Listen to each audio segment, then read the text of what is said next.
subscribe to the YouTube channel. What up, doe? What up? What up, doe, y'all? It's your girl Welcome G back. checking in. It's your boy T Double. Welcome back to another episode, man. That's 8 of them. 8 down and plenty more to go, But we here. Okay. And y'all know me, I'm crazy. I have reached that level of I don't give a F to where, okay, I'm here, one lash spread it across two eyes or not. Okay? I'm cute. I done had about 3-4 people tell me they love my hair today. Okay? Me and all my thickness is here. Chocolate drop. Okay? Get this out the way so they can see your face. Okay?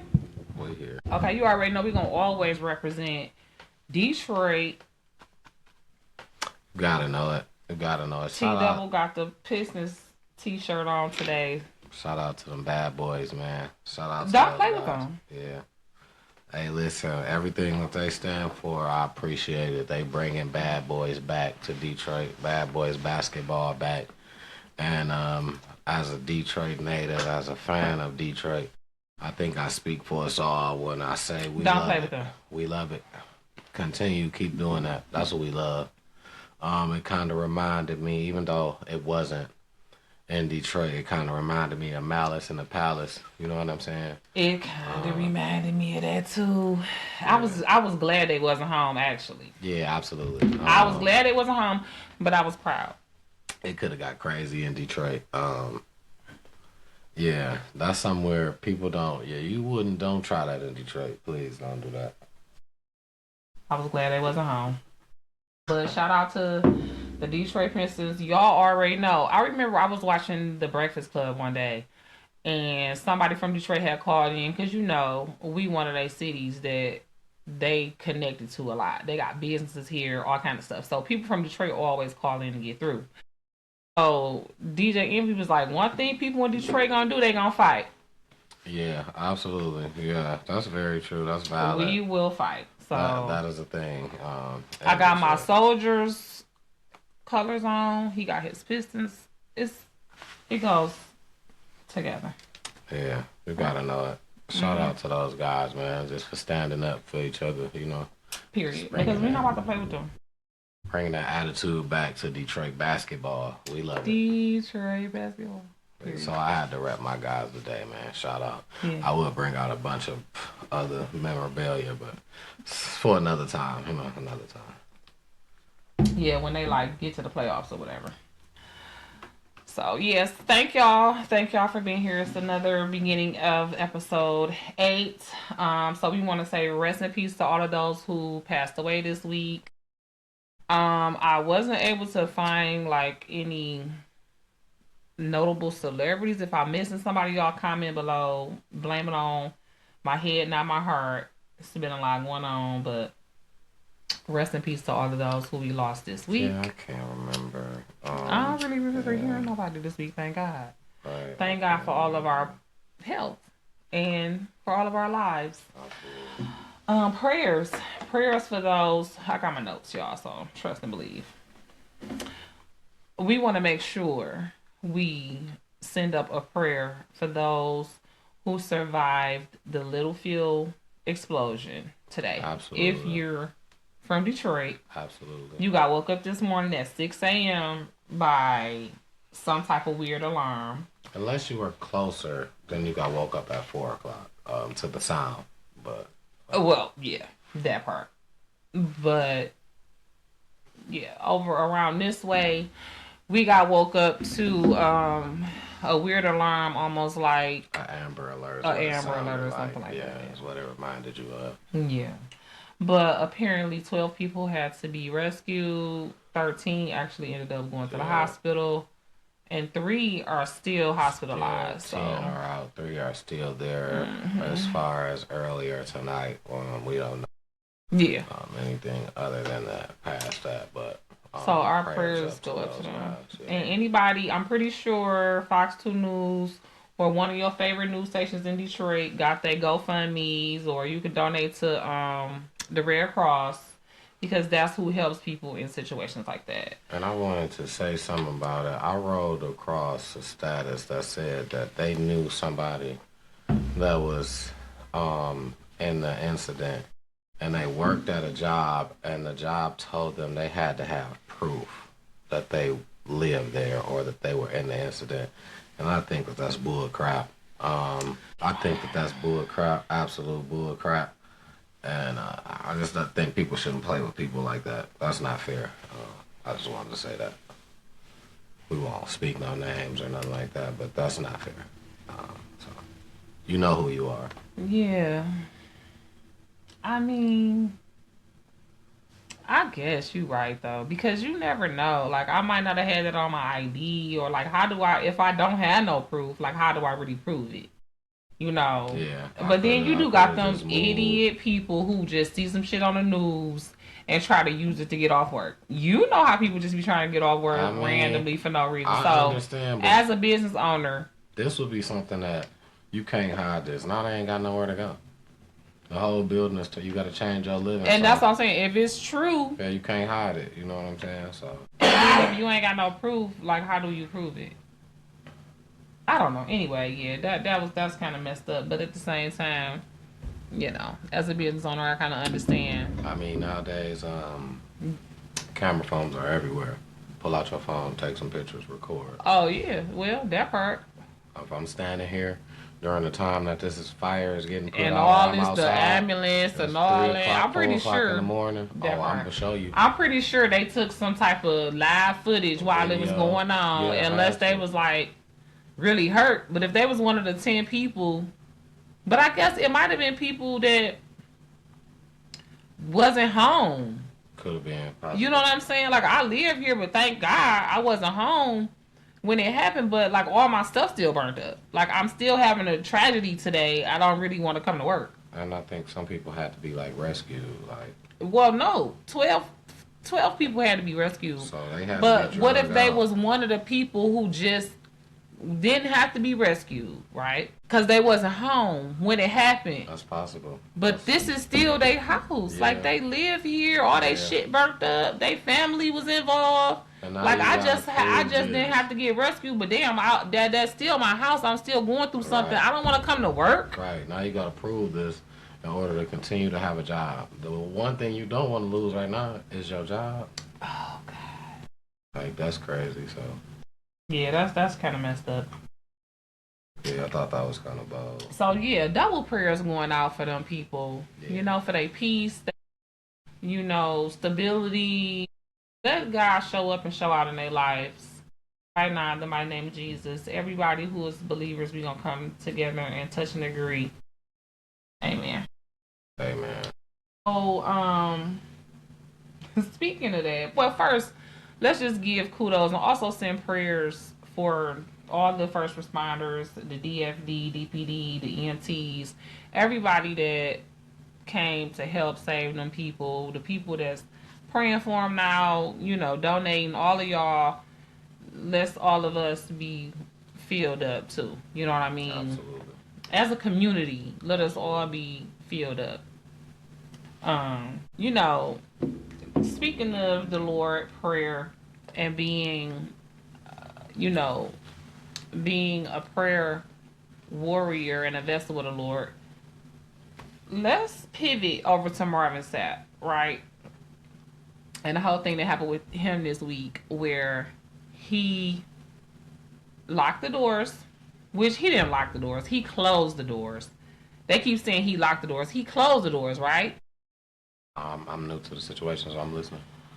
So I'm going to have to Google it again, because I think he closed the doors. I don't know if he actually physically locked the doors. But if anybody that's been in church, especially the black church, when it's time for offering, when it's time for the altar call, certain times during the service, they will close the doors and you have to stand outside for it during prayer.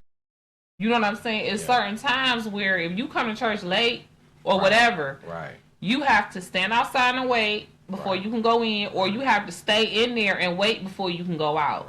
It's just respect and protocol, especially in a black church. If you know what I'm talking about, leave me a comment below. Disha, I love you, girl. That's my coworker. So y'all know in church, certain times they locking the door, they closing the door, whatever. Not locking the door, but that's why they got ushers and stuff to stand by the door. So I don't know if it's just like people that don't really know church protocol, people that don't normally go to church, you know, I don't know. But everybody have been tripping on Marvin Sapp because he told them to close the door.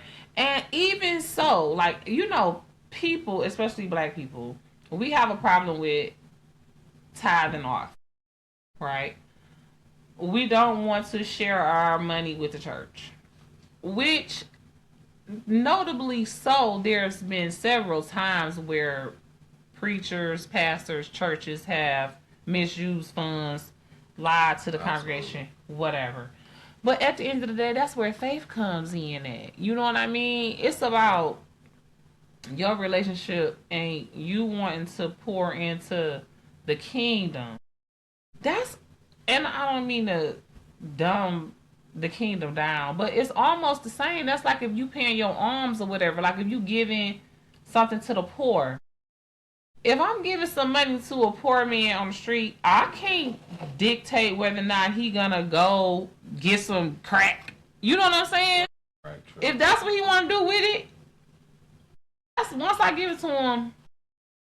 You know what I'm saying? I've done what I'm supposed to do.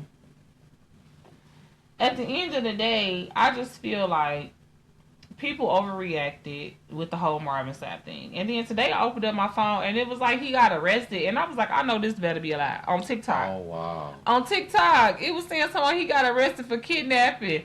And I tried. So was that true? I don't know, man. Couldn't have been. I hope it wasn't No true. way. No way. I didn't get a chance to really No way. I didn't get a chance to really investigate it, but I know as soon as I looked it up, it said that on TikTok. No way. So I hope that's not true. No way. And if he did get arrested, that's just absolutely absurd and preposterous. And they should be ashamed of themselves for even feeding into that like that, because that man did not kidnap them people. He did what all black churches do. Security involved, all kind of stuff. Especially, it was a convention. It wasn't just church. It was a convention that was Christian. You know what I mean? Right. So you got thousands or hundreds of people in here donating this money. You don't want nobody to grab some money and run out or anything. Like, it was crazy. Yeah, that's arrested is wild. That's what they say. Arrested is wild. I got a question mark right here because I wasn't sure if that was just some junk that was on TikTok. You know how people be tripping. Yeah, absolutely. Clickbait or whatever. So that's allegedly. That exists. Marvin Sapp was arrested, but that's probably not true. Yeah, let's hope that that's not. Let's hope that that's not a thing. So, I wanted to start a new segment here on Time to Talk It Out. We want to pour into the community, like we were just saying earlier. And one of the ways that we can do that is to bring awareness, right? Bring awareness to causes, organizations, situations that we need to be aware of. In the Bible, it says that we perish for a lack of knowledge, right? So I think it's important that we spread awareness, especially about causes and situations that are important to us as black people, as parents, just as human beings, the human race, right?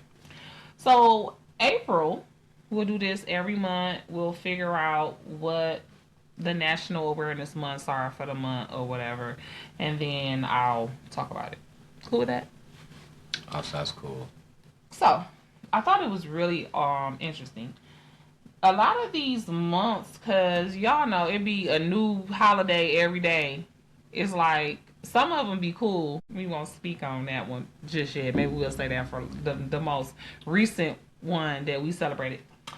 Maybe we'll speak on that on another, yeah. But this whole month has a few causes and things that we're bringing awareness to. So I thought it was very interesting that it's Stress Awareness Month. That's a big. Okay. So it's Stress Awareness Month and it's also Minority Health Awareness Month, right? And I thought that it was interesting that those two coincide. First of all, it's stressful just being a minority, whether it's being black, whether it's being a woman, a brown person, Latino, a yellow, Asian. I don't know if they like being called yellow, so excuse me. But being a minority is stressful because we have been systematically oppressed. So I thought that was interesting. It's also Alcohol Awareness Month, right? That's a lot of them at one. No, it's a lot. It's even more than that. It's even more than that. I just picked the ones that I thought was most relevant to us and our audience because it's a whole bunch of them. Parkinson's, oral health. It's a bunch of them this month. So stress, minority health, and alcohol awareness, I thought all coincided, right? Because people fight stress with alcohol. So alcohol awareness month had a lot to do with drinking responsibly, right? Y'all know we have our sippy sip. It's important to know your limits. Don't ever drink and drive. Like, it's just not cool. Period. Yeah, I know we all done made the mistake or just thought we could go from here to there, but it's really not cool. Everybody think they got it. So don't do it. Everybody ain't nowhere but down here. Everybody think they got it. Especially when you're drunk, you think you got it. Because you have that liquid courage. So that's what people call it, but yeah, I mean you just drunk. But that just goes to show that you're intoxicated.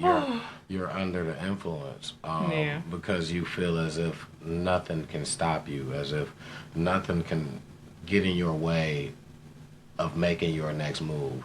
Instead of saying, hey, you know what, it's probably best for me to just chill or just leave the car here, catch a lift, and then I just go to sleep at home and then get it back tomorrow. You always think, oh, I got this, man. This ain't nothing I could do. You know what I'm saying? Because you intoxicated. You under the influence. You Superman. Like, yeah. So that's the leading cause, I feel like, to accidents, like to problems during intoxication. So many people lose their lives because we ignorant to what we can handle.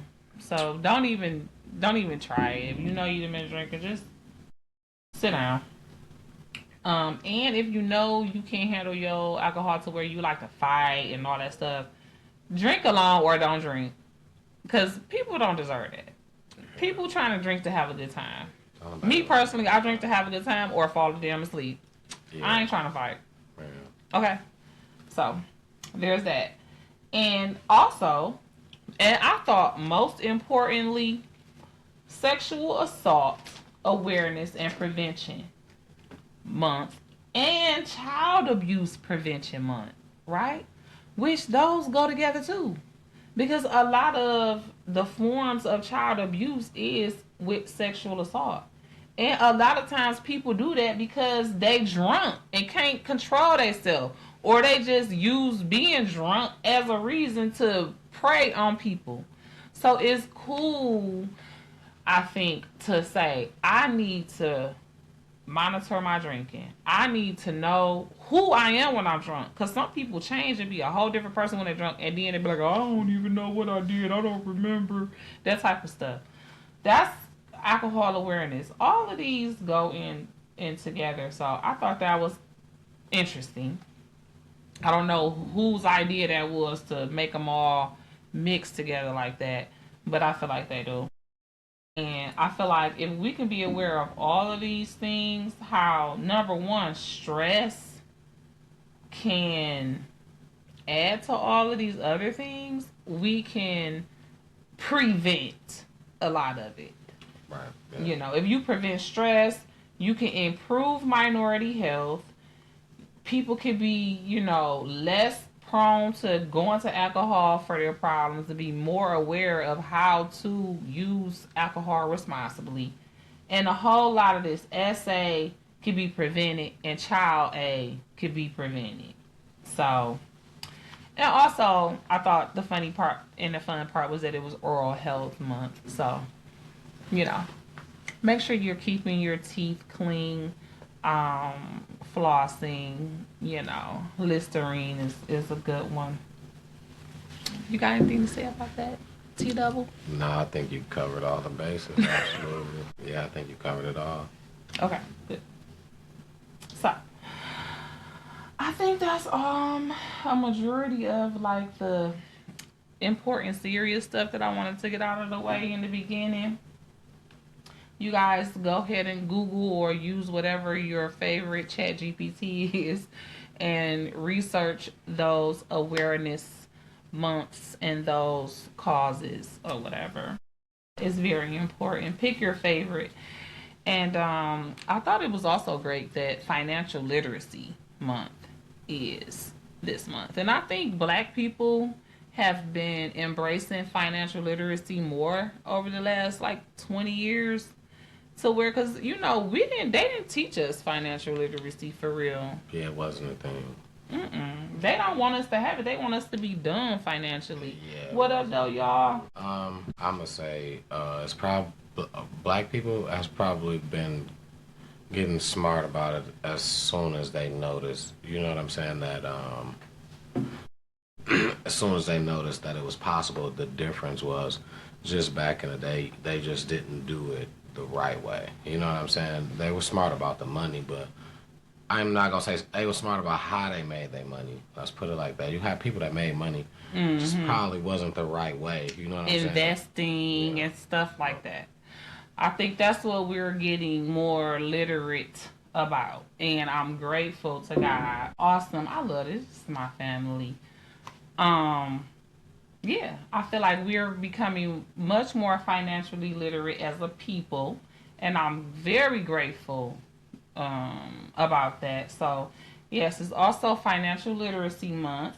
So, make sure you guys teach your children about starting a bank account, their credit, getting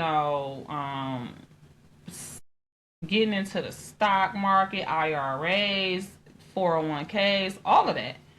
We really need to learn more about how to invest our money, about how to pool our money together. Like, I think that's the biggest thing that they don't teach us is how it's important to have a team and you can't do it on your own. They did not teach us nothing, not enough in school as far as about how to build your own.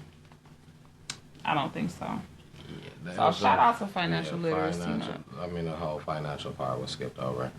You didn't know how to file taxes or nothing. You was lost. Not for real. Yeah, you was lost, kinda. Just even taking econ, like I took economics. You know what I'm saying? Like it's like. So shout out to Financial Literacy Month. Yeah. So. Speaking of finances, financial literacy, I want to give a shout out in Black excellence, right? Shout out to Black excellence. I don't know if y'all have been under a rock or what. So I'm just playing. But some of y'all might not be hip, but there's a show on YouTube called Pop the Balloon, right? Oh, Pop the Balloon, exactly, Jim, none of that. But we learning now. And I'm pretty sure. Or how to fill out tax forms, correct. And her husband, they is in a whole nother tax bracket now. I mean, that's the goal, and I feel like one thing is you gotta find something that you're good at. Man. What I realized. They do that. And when you find something that you're good at, find a way that turn it into what makes your money. So now it don't feel like you working. You doing something that you enjoy. You know what I'm saying? That part. And you got to just stick to it sometimes. Sometimes it takes a long road. Excuse me. It don't just start off like that sometimes. Sometimes it's a road around it. You got to do something else that you don't like doing to get around to doing what you like doing. Okay. You got to do what you gotta do so you can do what you want to do. Exactly. Sometimes that's so true. So true. I mean, that's just kind of the thing. That's just kind of what you want to stick to. I just feel like, and it's just not easy all the time, man. It's not. It's normally not gonna be easy. Yeah. It's normally not gonna be easy. You know what I'm saying? Like you said, especially if you, I feel like if you trying too hard, it's gonna be harder.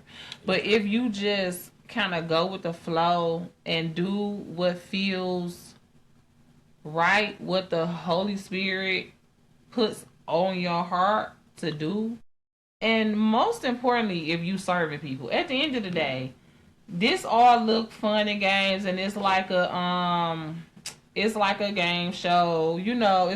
But Arlette is very good at what she do, and they serving people. You know, they helping people meet one another. They helping people have a good time. They're helping us be entertained by watching the show. You know, they married. You know what I'm saying? And they got blessed. You know what I'm saying? And niche in life. They did. They got picked up by Netflix, y'all. We said all that to say. That's a big move. That is a big move. That's a big move to come News from. hit that they are taking Pop the Balloon to Netflix. Now, apparently, the show will have a few changes. Of course, you know, it's probably going to be more like a reality show now. You know what I mean? In some type of way.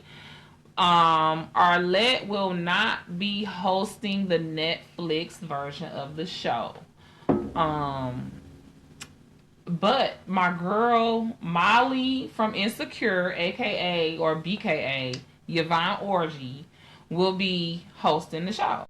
And she's very funny. You know, she's black and like Nigerian or something like that. That's that one. Well, lady. Black and Nigerian, as if Nigerian, not black. I seen her.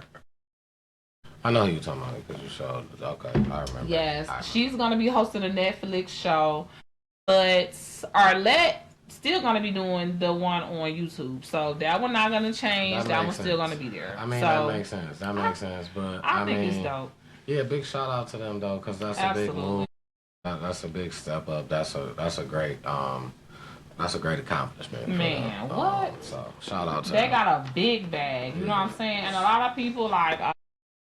They shouldn't take it to Netflix. They sell them out this, and this. First of all, that's what you do. That's the point. That's business 101. You create a brand. You create a business so that it's profitable enough that somebody that's got more money want to buy it. Absolutely. Like that's just. And then you sell it for 10 times more than what you know what I'm saying? What you even started it for. You know what I'm saying? And they got the ability, or they kept the right to continue doing their show. Right. Basically, you can just copy the motto, kind of, sort of, just copy, just demo it, kind of, sort of, is what they call it. They kept the rights to the YouTube show, so it's like, what did they do? They sold their idea. Yeah, you know what I mean. You can use my idea, but I still got my absolutely. I'm still in control. Absolutely. Like I feel like they did great. That's lit. I think that's lit. Shout out to them. That's lit. I think that's lit. Yeah, I do too. I'm very proud of them, and I'm very happy for them. Shout out to them. Like, Black love. Like, I just feel like stuff like that, when, you know, you able to find your person and y'all able to team up. Because we were just talking about how you get more done when you got a team. It's harder to do stuff by yourself. That's why I feel like God even created the sanctity of marriage and even put Adam down and took a rib out to make a woman, because he knew the Father, Son, the Holy Spirit, he a team. You understand what I'm saying? So I just feel like their team, that whole thing, I really love Black love and Black excellence. Especially Black people. That's what I was about to say. Nah, you know what? That just remind me of. I can't even say like I just be like totally like following, but I just see a lot of James Perkins and Makiva Aubrey. Shout out to them. I think they got now. Hey, Bree. I love them, man. I pray for them. Pray for them. Yes. I see the elevation. in the blood of Jesus. I see the elevation with them being together. Really like them. They definitely doing their thing. They is so cute and funny. I follow them. I love them. Yeah, so. And I know exactly who you're talking about. Absolutely, I know you know. Something. Her name is more stand out than him, but when you say it together, I know who you're talking about. Right. Absolutely. I love them. Her name definitely ring bell, but he has not that his name. It's just that her name is different. It's by his name being James, it's like it could be anybody. And Perkins. It's just he got a common name. Yes, it's very common. And her name is so Makiva. You know who you're talking about. Yep, it's different. So you know I love them. Absolutely. And they just they do their thing, and like I said, shout out to them since we was just talking about that. Send them, all the, energy to just boost that, and give some of that to Cardi and Offset, because what's going on with them? He ready to off himself. Oh, off himself. I should call him off self. He ready to just do it, man. And that's crazy. That's because Offset. Lord forgive him, because he shouldn't be playing with stuff like that, because that's the type of stuff though. But when people say that though, no. I'm sorry. I'm just saying he feeling it. No, go ahead. No, but see, this is what you gotta understand. Like, that's psycho. When people say stuff like that, you gotta take that serious. And psychologists will tell you, when somebody threatens unaliving themselves, they will F around and unalive you. Like, they not playing with that type of stuff. Like, he need help. That's very. I'm gonna tell you, what's very valid in this is when people say that. Yeah, there is a problem with them. Yeah, listen, but my thing is this: serious. They've been broken up. How long? How many times and how long? Talking to somebody else. He is sending this guy old sex tapes of them to try to make. She should press charges. Now, because it's he knows she'll press charges on him and sue him for sending revenge porn. But since that's not working, he's not getting his way. Listen, and I understand. Don't get me wrong. I have been there. I know what it means. First and foremost, right? We've been broken up too long. He already tried to get a fake Cardi to. He had somebody that he was supposed to look like her for a second. Obviously, he don't talk to her no more, right? Because you're going crazy, right? If he is still talking to that lady, that's not his baby mama. But that's not who he really loved for real. Who he soul tied to. You I know understand. What I'm saying? But who you did all the wrong stuff to, right? So because he thought he was gonna get away with it. Now you thought, right? But now that's the thing, right? So now what I'm saying is, you did all this, sending all these videos. You mad now? This is the pity party. Hey, you know what, man? I'll kill myself. You too old for this, bro. This is the pity party. You want some attention now because what you tried before, it didn't work. It didn't get acknowledged how you wanted it to get acknowledged. So now I'm going to say something that's going to grab attention. This is a pity party.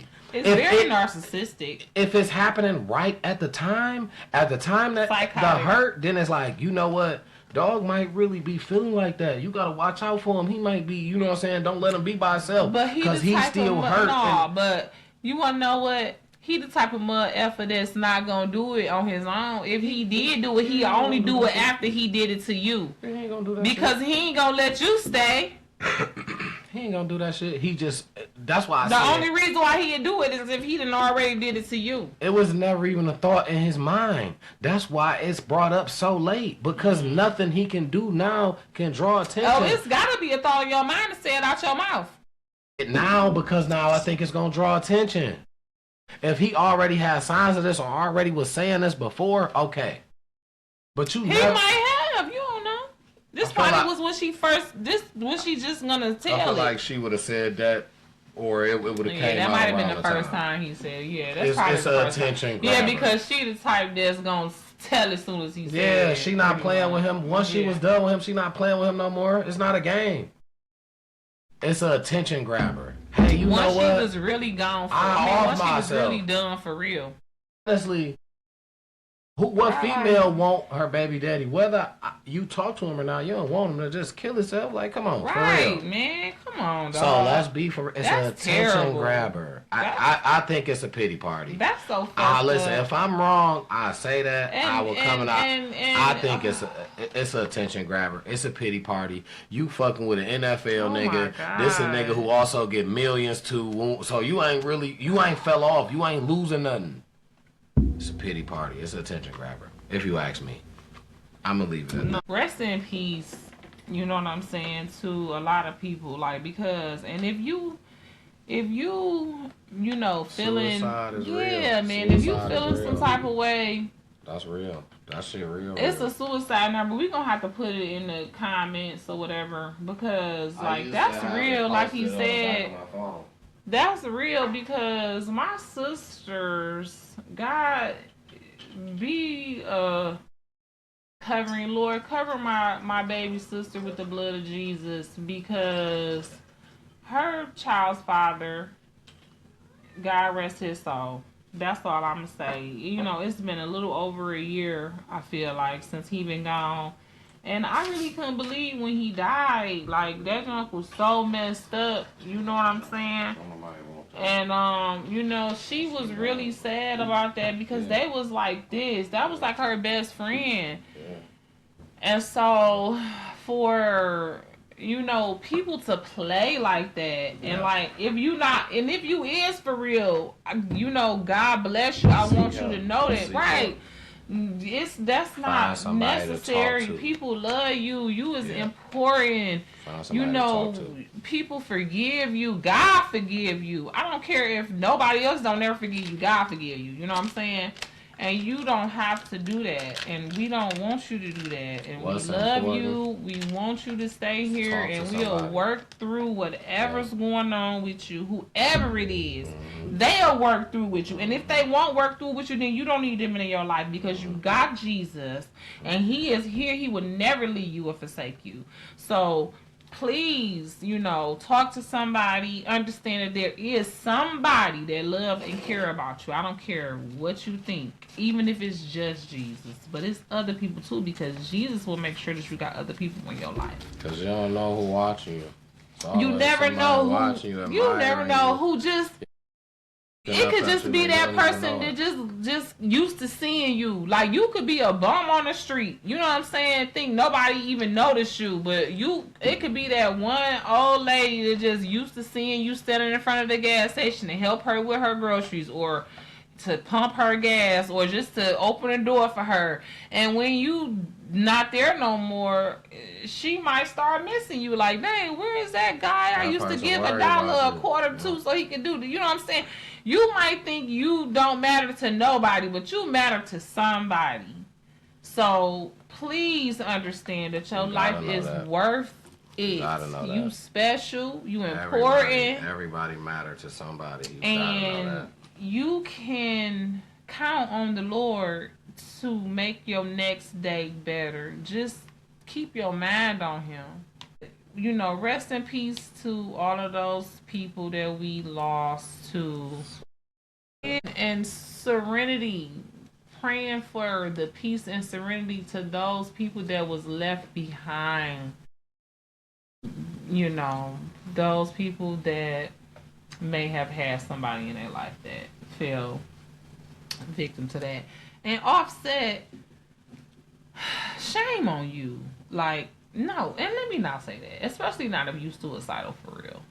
I apologize. Listen, brother. But if you not suicidal for real, shame on you. Just do your best to get back in your good mindset of your own space before you worry about anything else, brother.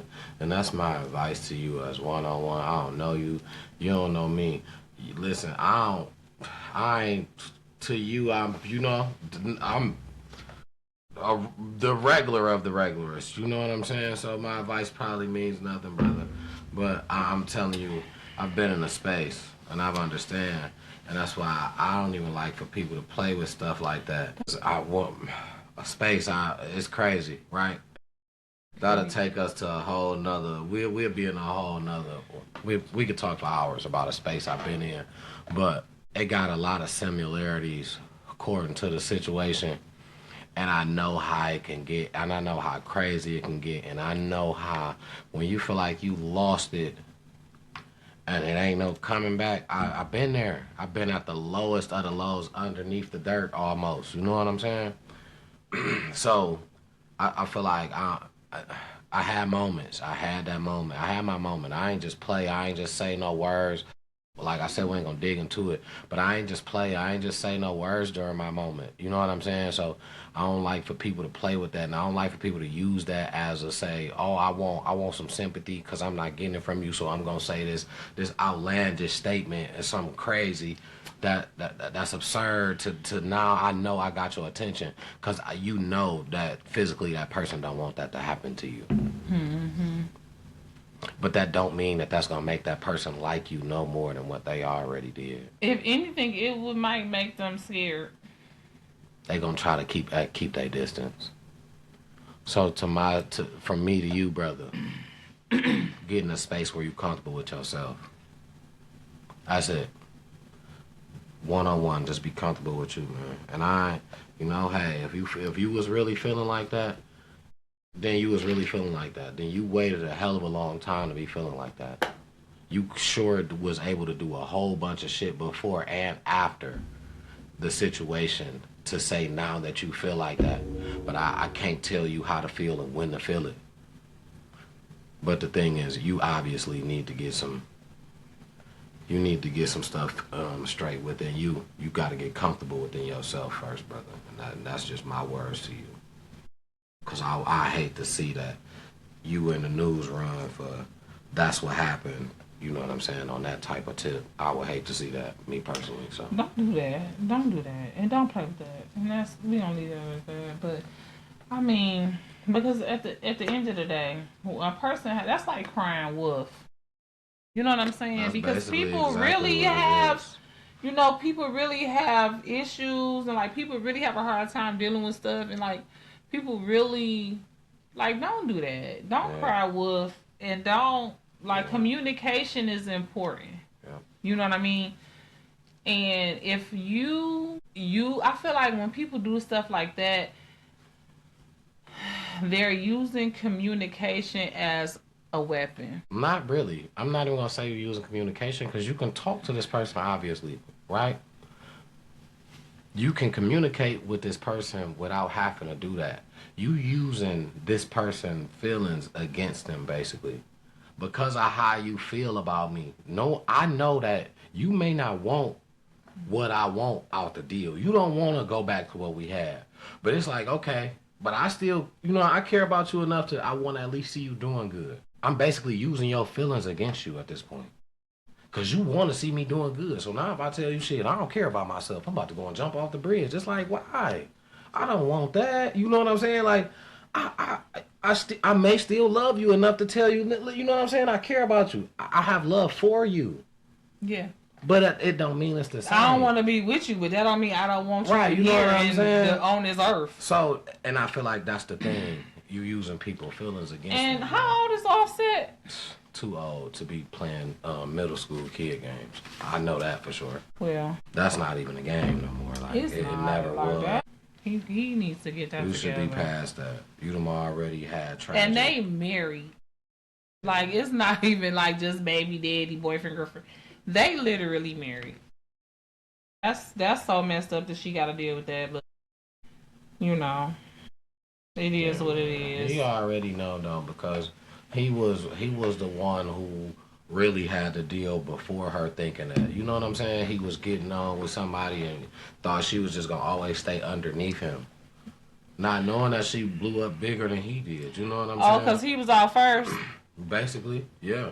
On a rapping tip, she but was a dancer it seemed like they came out around the same time. On a rapping tip, and then as soon as him and them started rapping, you know what I'm saying? They was one of the best rap groups. Yeah. So he had a lot of publicity off the top. She was a dancer at first. That just she was getting money on Instagram too. Like she rapped and shit still, but she was mainly. Oh, okay, well. Let me see though. Hold on.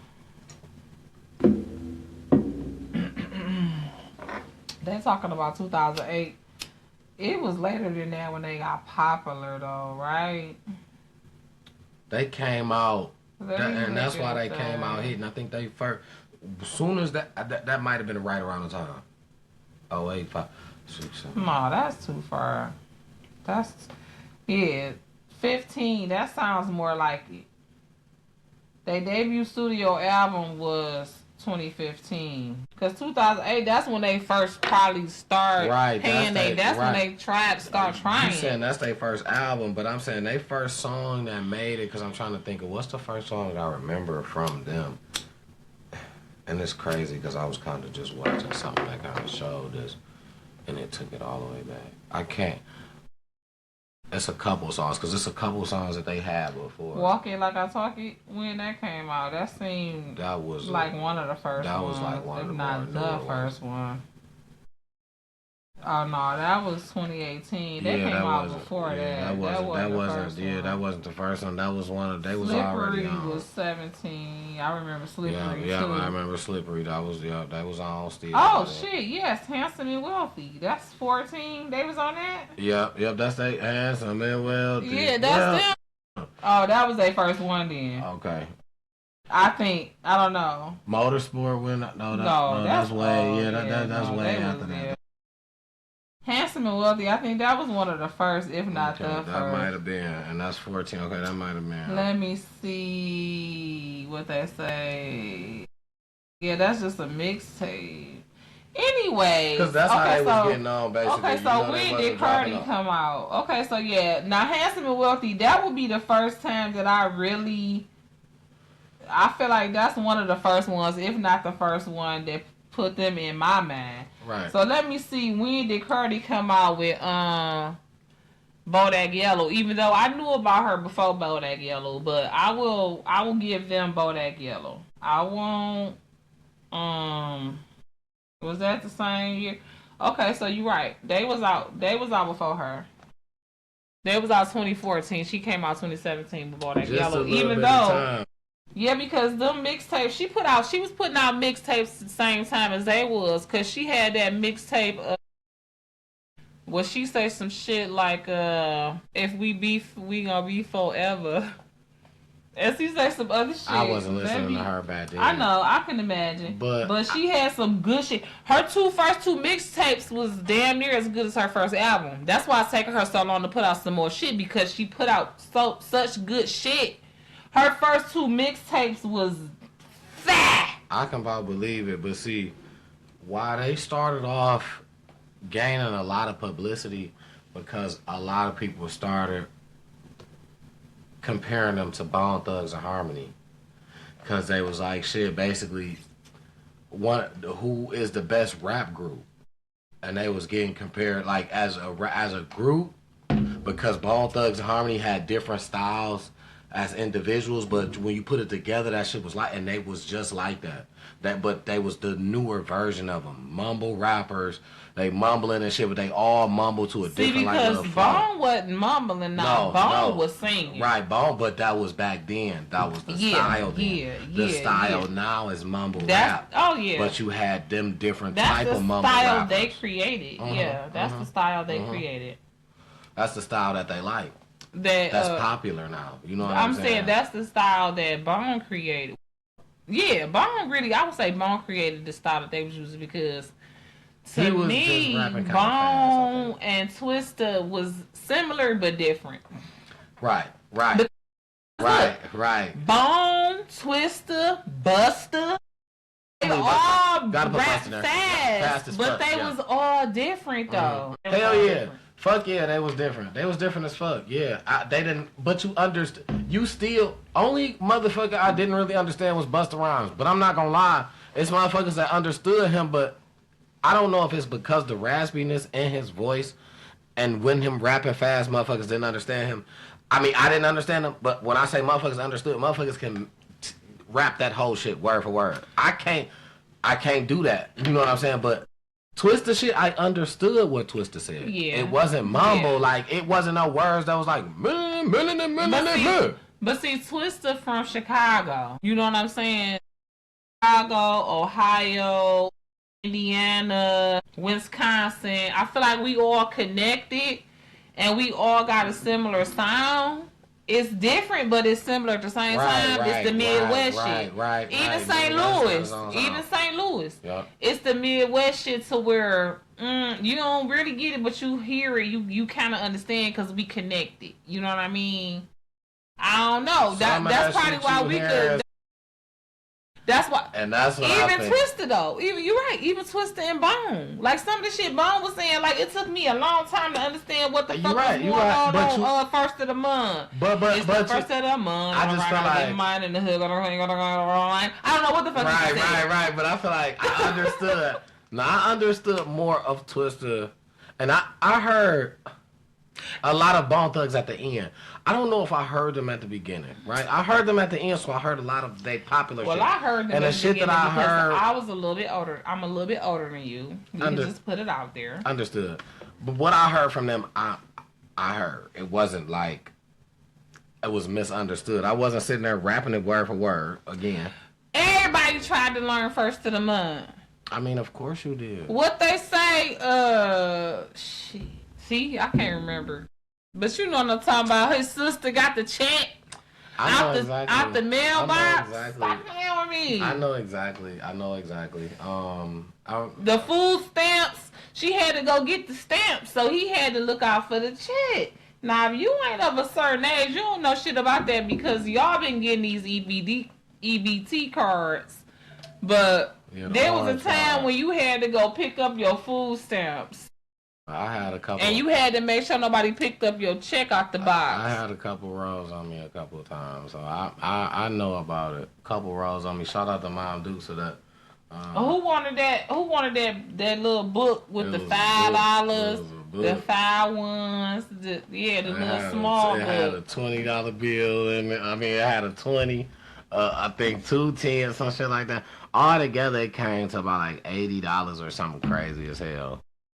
Oh, that was a lot. It don't seem like ours came to that many, but my mom only had 2 kids. Oh, see. Oh, well. Shout out to my Mom Dukes had 9 of them. First of all, and she barely looked like she had 2. She ain't have them that fast, though. No, but for real. His mama barely looked like she had 2 kids. She had 9. Mom Dukes had 9 Get of them. the fuck out of here. Shout out Mom Dukes. I love his mama, too, even if I didn't know that, because she just cool as fuck. But... wow. Yeah, my mom only had 2 kids, so we had minimum, not as many food stamps, maybe. You know what I'm saying? Because I'm like, $80 on that little book? No, I think ours might have been like 50 at the most, 30. Something like that. Because it was, like you say, it might have been a 10, a 5, and 5 ones that I got in there. So like 20. No, I know I had more. I think I can remember one time. She gave me the whole thing, and it was like 100 in there. It was like a whole 100. Like, it wasn't just one bill, but it was like flipped out. You know what I'm saying? It was spread out. But I can remember. And then this used to be the good thing. I wasn't even hip. Like, I didn't know how to scam when I was young. He don't be scamming. That's when I was young. But but I didn't know how to scam when I was young. I didn't say I do scam. I said I didn't know how to scam. But just because I know how, that don't mean I do it. But I didn't know how to scam when I was young. But I didn't know. I was spending food stamps. I was getting change back. Real money. Oh, you didn't know that? You go buy a quarter bag of chips with $1, one of them brown dollars. And you get 75 cents back. Yeah, what? And she talking about me scamming. Look, that ain't no scam. I didn't know that was a scam. Who the real scammers? I didn't know that was a scam. Who the real scammers? Shit, listen, I didn't even know what I was doing. That wasn't no scam in the 90s. That was just how you got 75 cents. The fuck? What you wanted 75 cents for if you already got the dollar in food stamps? Something that you couldn't buy food with. Scam. That don't mean it's a scam. You might need some. You might have needed some aluminum foil. You might have needed some toilet paper. You might have needed something that you can't buy cigarettes from. That don't mean it's scamming. That's food. Food stamps. Put down below if you think that was scamming. If you old enough to remember when you could buy a quarter bag of chips with $1 food stamp and get 75 cents back. You do that 4 times, 5 times, you got damn near $5. And then you could buy your liquid soap, your tissue, and shit. That's not scamming. Now, if you was doing that and buying crack, then nah, around here, if you was between Norman and West End, we call this him. A love scam. Wow, nigga. Yeah, that's scamming. That's not scamming. that is a love scam. Wow. You were scamming early, but I mean, I was not. First of all, I'm not no scammer. Okay, because now you got to understand, as a business owner, I've been a business owner since 2014. I've been doing business, and I've been doing good business, and it be fucked up when people, you might be late, or you might be, you know what I'm saying, minor, and they want to call you a scammer. So I don't take that word lightly. I'm not no damn scammer. Now, I might have turned in some damn food stamps for 75 cents, but I didn't. First of all, my mama told me to do that shit. Okay? And I didn't think it was a scam then, and I don't think it's a scam now. We're gonna leave that. We just gonna, you know what? I don't got nothing else to say. Aired all mom dudes. I ain't said nothing. My bad, Mom. I ain't said nothing. I don't know nothing. She done aired out mom dudes. My mama told me to do this. It's funny as hell. That's funny as fuck. Oh shit, that's funny as hell. Yeah. Aired out mom. I ain't mom dudes. I ain't. Well, that was a long. It ain't been paper food stamps in how long? Nah, shit. If the FBI come on here, it should be a statute of limitation by now. Shit, that was in. I ain't trying to snitch or whatever. 90s. At least 2000, 2001. 90s type shit. Let's see. When did the EBT card come out? Let's Google it. Yeah, that motherfucker was getting food stamps in the 90s, around the 2000s, the millennials. 2004? Yeah, I think that's 2000. That was late. Mm-hmm. Seemed like it was earlier than that, but yeah, okay. In the late 90s. Okay, wait. In the late 90s, the food stamp program was revamped, with some states phasing out actual stamps in favor of a specialized debit card system known as electronic benefit transfer provided by a private contractor. EBT has been implemented in all states since June 2004. So let's say in Michigan, or same as they said, 2004. So it seemed like it was before that, but I guess that makes sense. That was like right after I got out of high school. Cuzzo, what up, dog? Are you? Yeah, it was around that time for sure. Absolutely. But you know what? Shout out to all of us. We need to figure out a way how everybody can get some more stamps. Cause you know what? I think that everybody should get stamps. I think that it's only fair. Bring back the freaking no, don't bring back like the lockdown or nothing like that, but bring back the PPP. No, they can have that shit. I don't want that shit to come back. People didn't know how to act. I don't want that shit to come back. People didn't know how to act during that shit. Bring back the PPP for people like me that actually had an actual small business that was impacted by COVID, and understand that Donald Trump is an epidemic. He kind of like a pandemic. This 4 years, we need a PPP loan for the tariffs, okay? And everything else that's about to be implemented. We need a PPP to deal with DT. And I'm going to leave that at that. Call me out y'all PPP. I don't want nothing from that man. Straight on dog. Well, first of all, it don't even come from him. It comes from Congress and stuff like that. I know that's what they think for people ignorant. That's on Everybody them if they think want to be that ignorant. Dog gave us some money. Dog ain't gave nobody you think that nothing. Dog really gave us that money? You That's know what this you nigga think? ain't. You think that Dog gave? All right. What were you about to say? Next. Moving along. Moving right along. So, I had another thing that I wanted to make a routine for the week.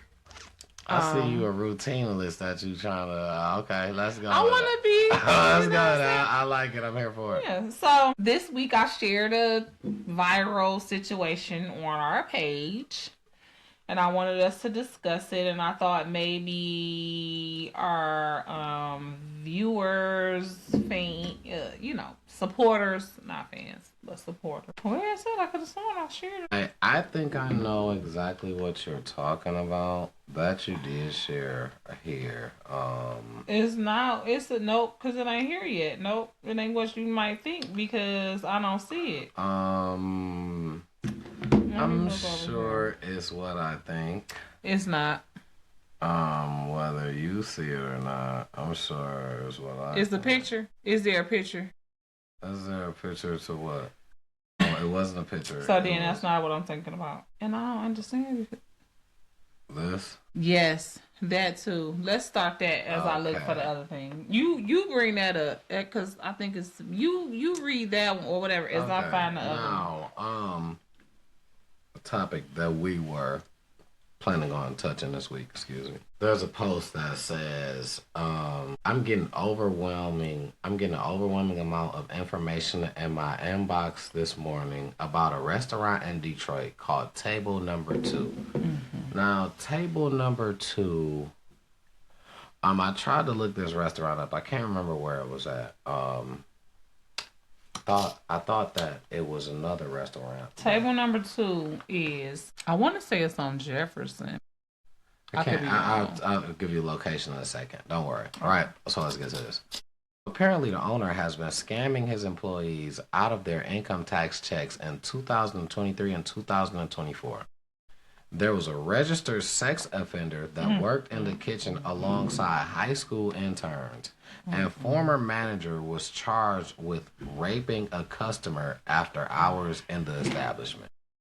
This is at Table Number 2, a restaurant in Detroit, Michigan. Now, I won't put out no names, no anything, but this is a person that said that they receive emails, and this person is highly known for covering a lot of situations dealing with, so the information would not be false that's being put out. They ain't near like the Detroit TMZ is what he's saying.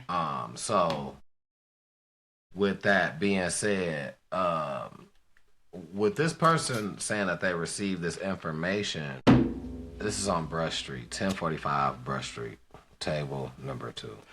It's basically in Greektown. In Greektown. It's basically in Greektown. In Greektown. So, that they're running a lot of illegal things going on. Now, is it illegal to hire a registered sex offender? Probably not, right? Depending situations that you would have this person in. If this is a person that's going to be in the back at all times, out of the way, even around if you count your workers as people. So if he's going to be in the back, out of the way, or at least out of the way of people in harm or in danger, which meaning females, especially underage ones, you know? If you know you got high school interns that are female, or I don't care if they're not female, you don't know. This guy might not be into females. He might be into molesting boys. Long as of age, you feel me? Because so, I mean, that's because that's true. That's true. And I feel like boys is the first ones to get molested. You want to know why? Because they the first ones to not tell. Because they be the most embarrassed. It's almost normal for a female to get freaking essayed. Statistics will tell you 1 out of every 3 or something like that reports it, right? So it's probably even more male that don't report it because of the stigma, and that's why they able to get away with it. You know what I'm saying? That's why if I would have had a son, I would have been even more, or just as much, or even more. You don't know, I'd have definitely been just as much, if not even more, with my son. Because you're not about to get me like that and think that, oh, she ain't gonna be paying attention. She thinks, they don't be paying attention to their sons. You a boy. Yeah, you they don't be paying attention to their sons. Yeah, you a boy. Yeah. Whether it be a female or a male, females be taking advantage of these young boys. You know what I'm saying? Yeah, I ain't gonna lie. And parents be feeling like, oh, my son 15 now. Let me go make him a man. You look at Boosie. His son was, a teenager. He went and tried to set up some type of, no, that's abuse. Yeah. I don't care if it's a boy. You don't introduce sex to a child. Period. That's the end of the sentence. You do not introduce sex to a child. That's not at all. You talk about it. Period. To a maturing adult. You introduce, right, as a parent, you talk about it to them, but you don't talk about it to a maturing adult. I feel like that's just a teenager. As a parent or as a guardian, that's how you introduce it to them. Letting them know, hey, sit down right here. Right. Let me tell you this real quick. As wisdom, give them, Let me tell you how this shit. Knowledge. Show them how to use their discernment. Yeah, that's crazy. But you don't take advantage of no child in an SA way. Man, I just really feel like that's why I'm glad that it's Child Abuse Prevention and SA Awareness and Prevention Month. So we can talk about how many ways that it's able to be introduced. People, what's the word? You know what I'm saying? What has to be done is we're not playing with people. Certain stuff just on our kids. Certain shit just gotta stop going unnoticed. It's not cool to not say rest in peace to the little girl 14 years old in Akron, Ohio, or where was that? Toledo. I'm sorry. Toledo, Ohio. That's right. That's inside of the family. That was supposed to have been her actual father, biological. And see, some people just don't know. It's like, hey, I don't expect her father to do nothing to her. That's biological. Sometimes it's so crazy. If you see something wrong, and I'm just saying, you should speak. You should say something. If you feel like, hey, yo, and then if it wasn't what that, then you know what? My bad. Hey, look, shit. I'm so aware. I'm so uptuned. I don't even. As soon as I see something that look crazy, I just go and I just do it. I ain't mean no harm to you. And if you the type that really don't mean your child or nobody no harm, you be like, you know what? Cause you know what? Cause I'd rather my baby be safe around you. I'd rather you be overly, you know what I'm saying, than to just be, I was just period. I took the words out of my mouth because I was about to say, as a parent, when that happened, you gonna be like, you know what? Even look at me crazy. Because I wouldn't give a fuck who it is. I appreciate you in that kind of way, knowing that what the world turned into. You know what I'm saying? Right. We gotta be people that speak up, and it gotta be regardless. As soon as you see something that look crazy. That's right. Fuck that. I don't care who it is. Speak up. Say something, man. Because the people that's hurting in these situations, the people that we losing in these situations is the kids. We losing our future in these situations. And the motherfuckers who doing this shit is the motherfuckers who here to just look dumb and act like they don't know what the fuck happened. Or they fucking killing themselves like how he supposedly did. Because you left with no choice. It's just too many situations that... If somebody had said something along the way, it could have had a different turnout. And we just got to keep that in mind because nobody never thought it'd be theirs. Nobody never thought until everybody turning up and they like, I just never, and now it's mine. We never thought. So just like you never think it'll be yours, so speak up for the next one because if it is possibly one day, possibly, you will want somebody to do that for you. A period. And that's just right. Like I said. What's right is what's right. That's it. That's a wild one, man. We losing a lot to crazy moments. But you know what? I feel like it's situations like this, platforms, of course, even bigger ones. Shout out to the Breakfast Club. Shout out to CNN. Shout out to my girl Nancy Grace. All of these type of platforms that's not afraid to call these people out, call these situations out, and bring awareness. That's why I feel like it's important for us to do these awareness segments. Start somewhere. You never know how much courage you giving the next person.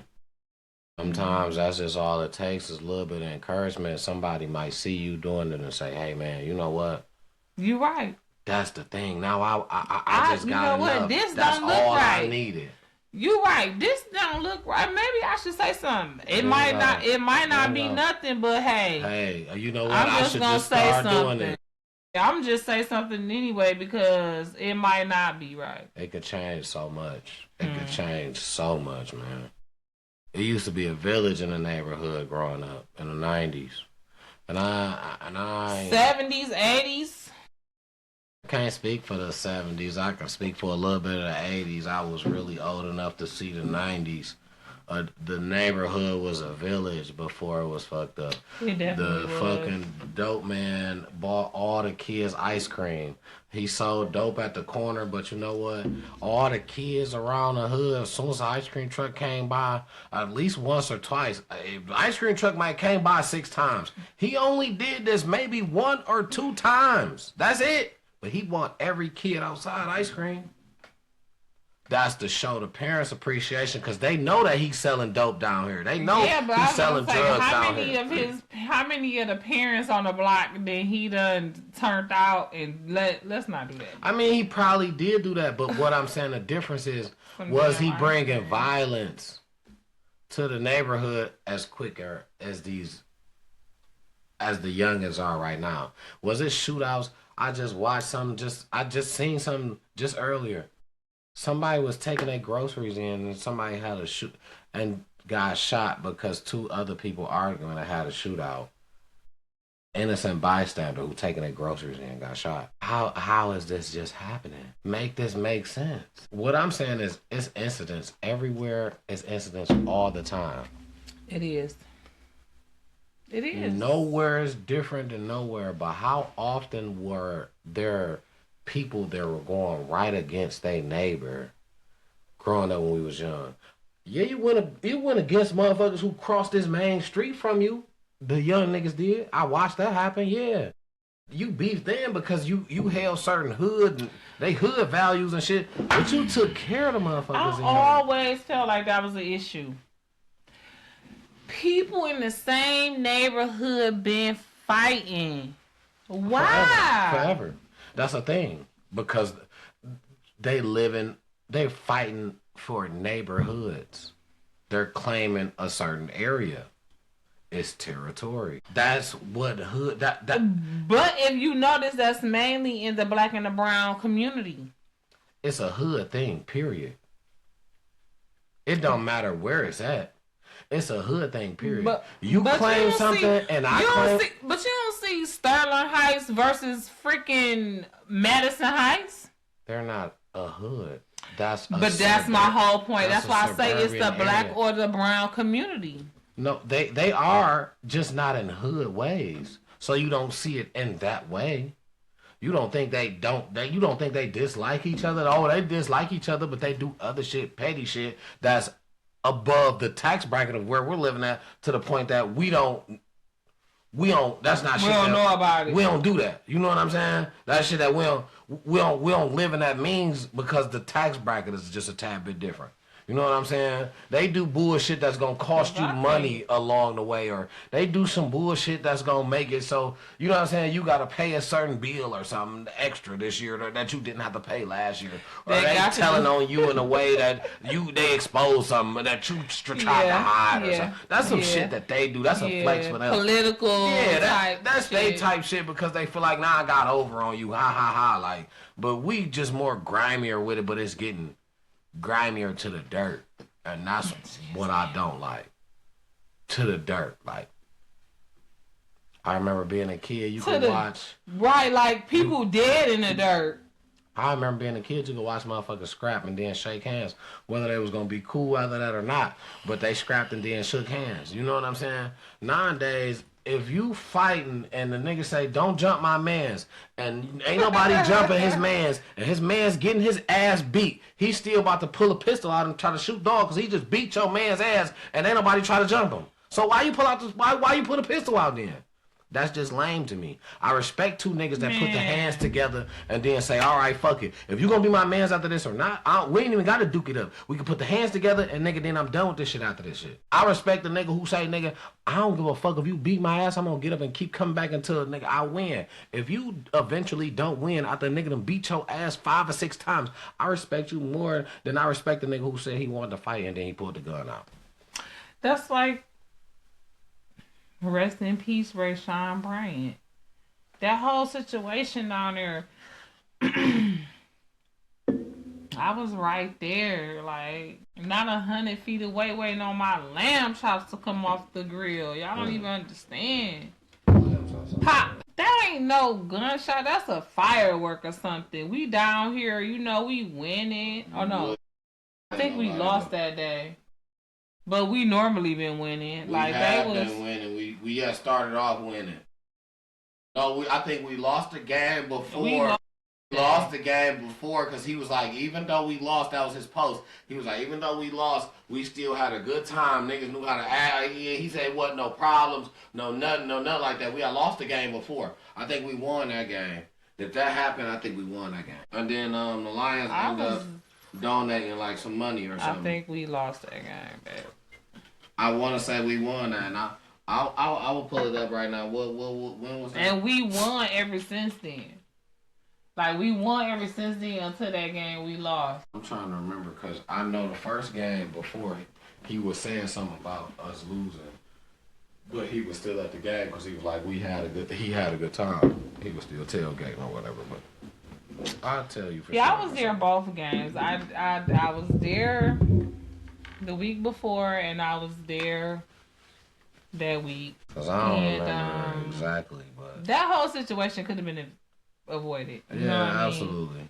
It was so stupid, and I hate that because I went to high school with him. You know what I'm saying? That was like just a pure cool. You know how you just be like, that's a cool person. You know what I'm saying? Like, no, nothing extra. No, you know what I'm saying? Like, that's just a cool person. When you see them, they just cool. They gonna do them.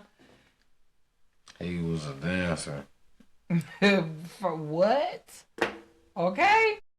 I want to say he was one of the... we lost that game. We lost that one. You're right. We lost that one to the Buccaneers. Because I feel like that whole energy was that day. You know what I'm saying? September 15th. And, he was a jitter. Like, I feel like he messed around and carried the jet from when it, you know, people weren't really jitting like that for real. You know what I'm saying?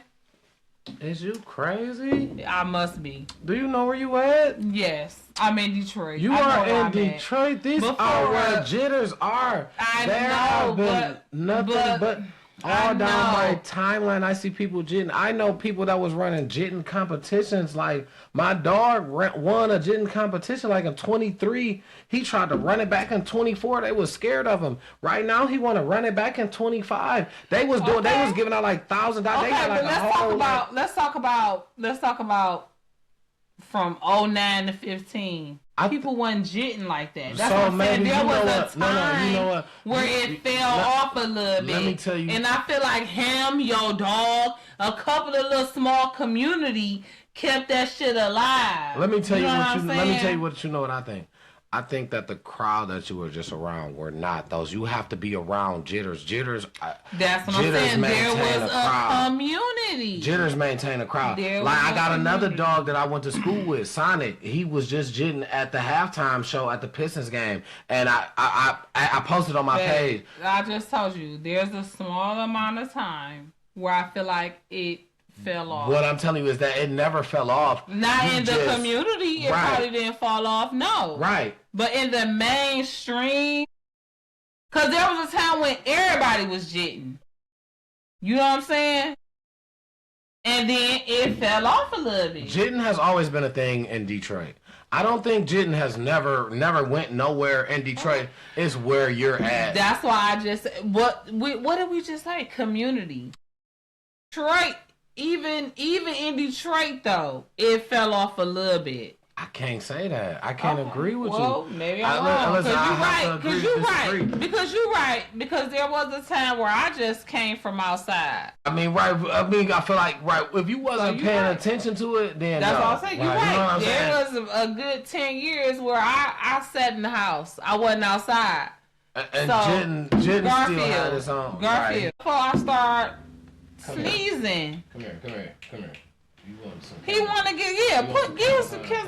What's it is? Okay. Do he look like Garfield or not, y'all? This is why I call, and I'm finna be sneezing. I'm glad there's some tissue right here.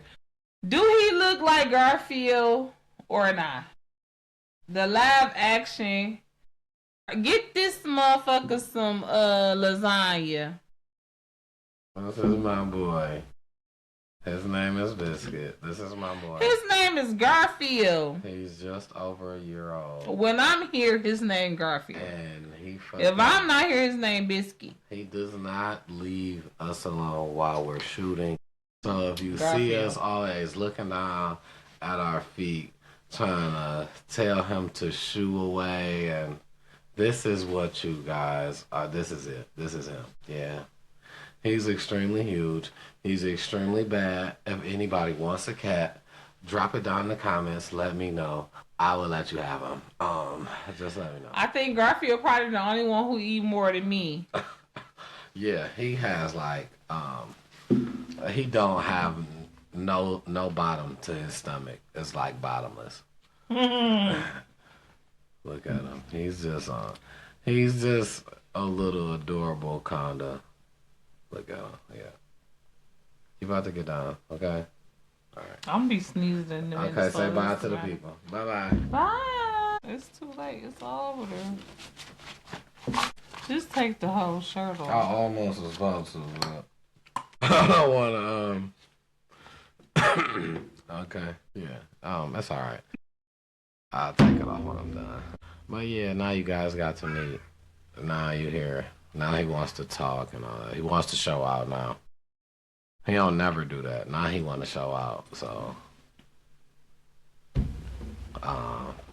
anyways, so I was trying to find the thing. Like, I'm so irritated because I feel like I had it on here earlier, but now it's not showing up. It was like the little question on Talk It Out. It was another one too. It was another one. You want to see the other one that I have? On Talk It Out? Yep. You tagged me in another one. You tagged it in. With the lady, with the girl with the shorts. That was a girl. What? She had what? The girl with the shorts. That's what I'm saying. Like, I don't understand how that one is just not. It was another one like how you just said, just like how you had just said on that one. This one, okay. Sorry, you guys. I don't know. It was about the girl. Well, I tagged Talk It Out.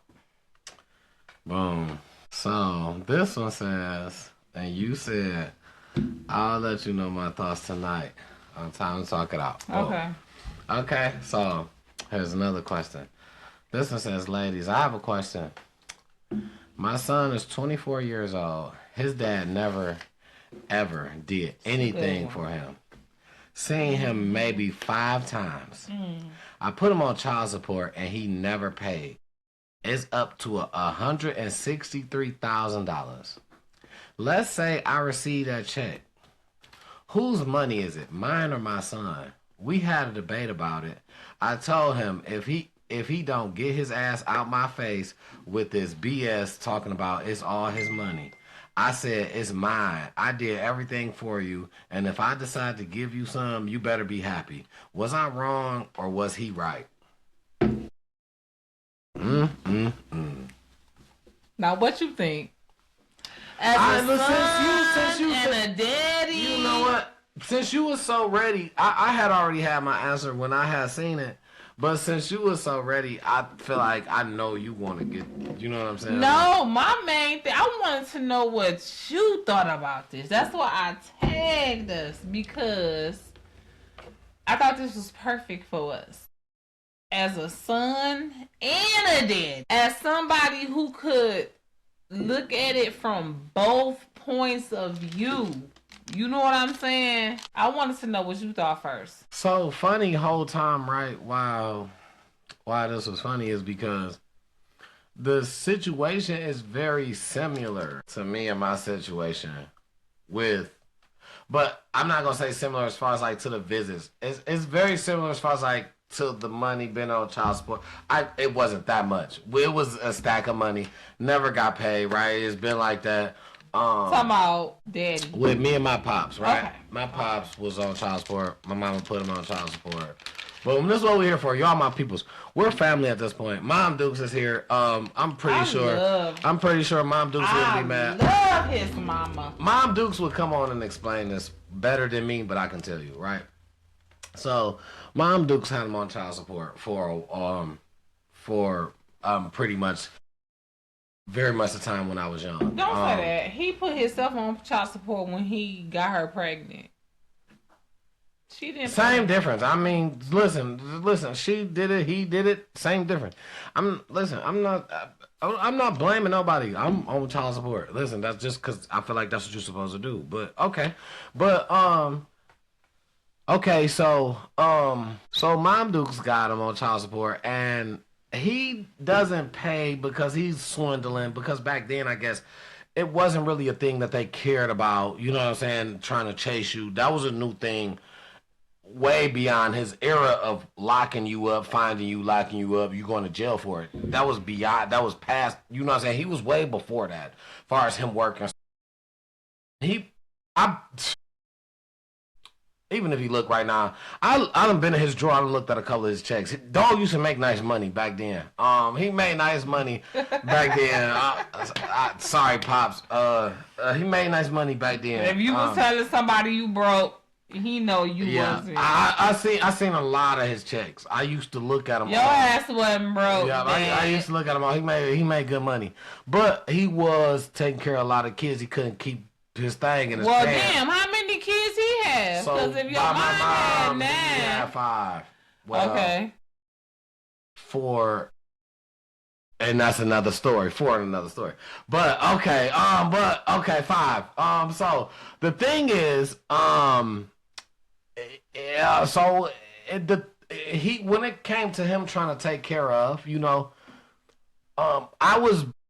happened so early that I wasn't in the take care of picture from him like that.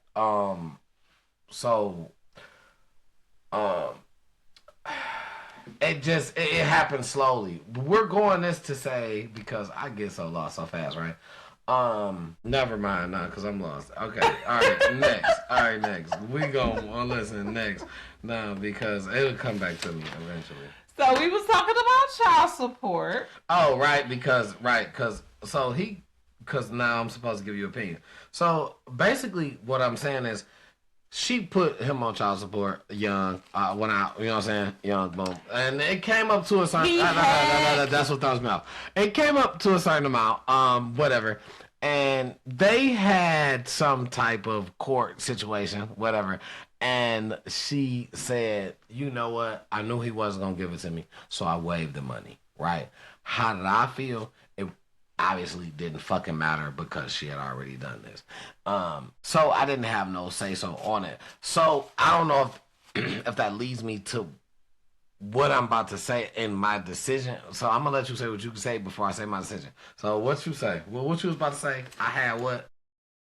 The question was No, what you was about to say, because I know what I'm about to say. I know my decision is, but you was about to say something, so I'm about to let you say that because I did cut you off. I don't even remember. Oh, because I had cut you off, so that's why I was wondering. Because I didn't want to just keep going, because I did cut you off. You was about to say something, and I said no, because you was like, he had, and I was like, no, because that was a big... I don't remember. Okay, all right. So, anyway, okay, so my thing is, how I feel about the thing, the money is, I can't even honestly say it's a 50-50.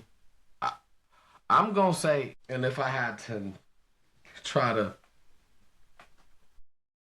you know what I'm saying? Their amount was way different the amount than what we were supposed to get. Today was talking 160 something thousand. I think during my time, my mama said it was only like 50,000 or 60,000, tens of thousands, like that, right? I feel like what's fair is what she said overall, but within stipulations, right? You did pay for everything. He only seen me 5 times. So even if he's as a kid, even if he sent you some money, even if he did it, you probably didn't communicate with him. If I'm thinking he only seen me 5 times, and you was the first one. I'm saying in the story, I was the first kid, but my pops, I seen them all the time. I just didn't. That wasn't no money. But I'm saying in the story, they said that he only seen his kid 5 times at best. As far as in the child support FOC paperwork.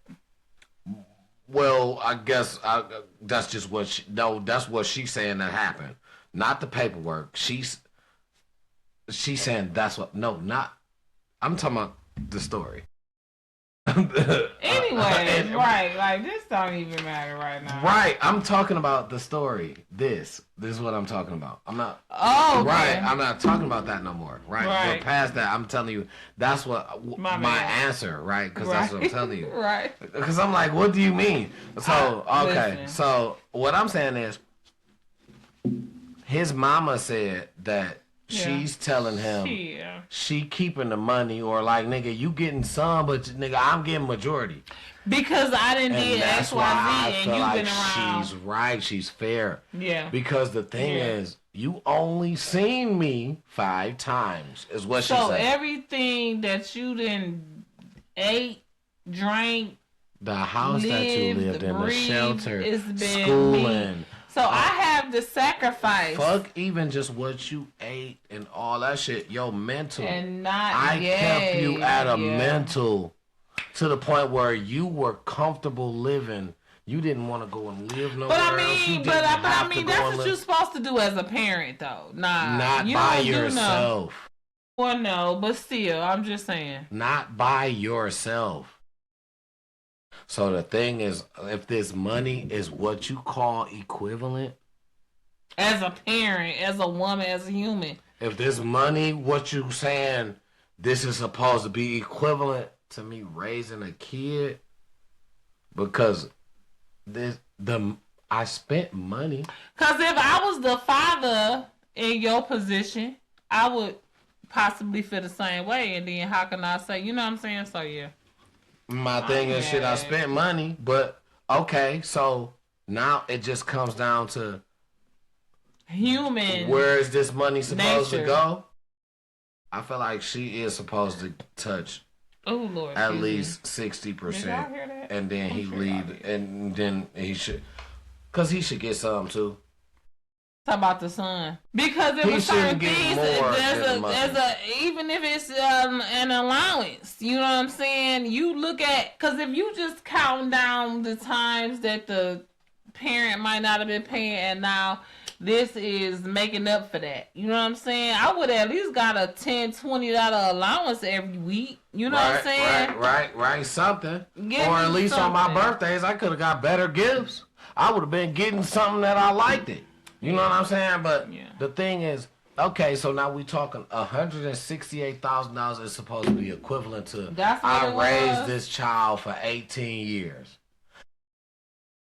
You blowing $100,000 a year on a kid that you on living. You ain't even got down to the expensive part of it. That's what I was just about to say.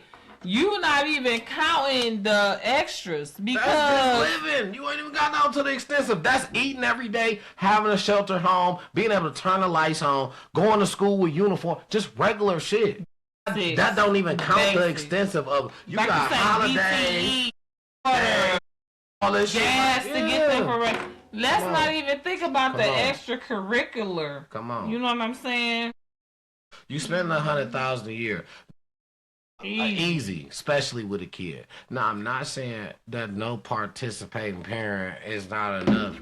It's just the participation. You need a village, though. You have to. It's a must. Having a non-participating parent is a problem. Having a non-participating parent is a problem. It's hard to deal with. And then at the end of the day, you know, God gonna provide, and He gonna supplement everything. That it's nothing missing, nothing lacking, nothing broken. But at the same time, you gotta know that having a non-participating parent is a problem. And I feel like you want to know what I feel like the main cause of that is. People introduce money the wrong way when they have kids. Everybody is so worried about it that you want to have a pile of it right away. And that's both parties. That's not just the female. That's both parties. A man sometimes can feel like there's no way I can do as much as you want or as much as I'm supposed to be able to do and get discouraged. A female can add to that when you make him feel like he not doing enough opposed to if he not just saying, listen, come here, let me holler at you. That's faith over fear. I mean, that's true. Communication is a part of that. Oh, God. Communication is a part of that. Communication is most important. And I don't care if it's just you and the mailman. You know what I'm saying? You need to have an open and transparent communication with your mail person. You know what I'm saying? You might be going out of town for 3-4 days. You need to let them know, like, look, I tried to set this delivery up for when I was here, but I just couldn't do nothing. It's going to come and I'm not going to be here. If this come, I got to come in USPS. Put it behind here. Do me this solid. If you got a good enough relationship with your mail person, you could do that. Absolutely. Or don't even deliver it this day. I'm coming the next day. Valid. That's valid. Put it in whatever, you know what I'm saying, reserve box you got and bring it to me the next day. I'll be back the next day. Your neighbor across the street. I don't know you personally, but we neighbors. 2 years later. Hey, it's me from across the street. I'm finna be out of town for 3-4 days. Keep an eye on my place for me. You know what I'm saying? I'm gonna have my nephew come and feed the dog, but if it ain't a black Jeep or a black pickup truck pulling up in the driveway, keep an eye out. If it ain't Amazon or something, call 911. You know what I'm saying? So do you think that's something you think that tool is to be equipped for this generation or older, like back then? Like, you think that a group of 25 and younger can have that same conversation, do that same thing, and it goes smooth as a group of 35 and older have that same? Do you think that it'll be the same situation? Depends on who you're talking about. It can be. I'm just talking about a group of set people that we're talking about. It can be. Case in point, My coworker, I got a 26-year-old coworker that's very mature. She come from old stock though. You know what I'm saying? Her parents had her late. So she come from older upbringing. So that's why I say it depends on who you talking about. You know what I mean? So I guess it depends The on the whole group. Is what you're saying. yeah, the typical YN. That's what we talking about. That's the group. The We talking about YN, 25 and younger. That's what YNs. That's your typical 25 and younger. No, they're not gonna know this. Not even a thing. Not saying that they don't know this, but what I'm saying is they're not gonna live by it. That's gonna give them the advantage to get the ups on somebody that they want to get the ups on. You tell a motherfucker, hey, I'm gonna be gone. I'm your neighbor. I don't know you, right? You stay across the street. We young. I mean, I don't know you personally like that, but we have met as neighbors. Been your neighbor for 2-3 years. Like, nigga, we stay, you know what I'm saying? Nigga, we stay across the street. Nigga, you down there, my man's, nigga. Hey, look out for my crib. I got some packages come. You think, now, you got some honest, because you got niggas that grew up from the right place. Solid place. The place that you come from, it got a lot to do with you as a person. You saying the neighbor might be the one trying to rob you. When you fucking with young niggas, I feel like that's the nigga that's gonna get you. Cause you just gave him the up song. But you just gave him your awareness. I'm gonna be gone for these 3 days, that's bro. Why you gotta use discernment and wisdom to pick the right neighbor.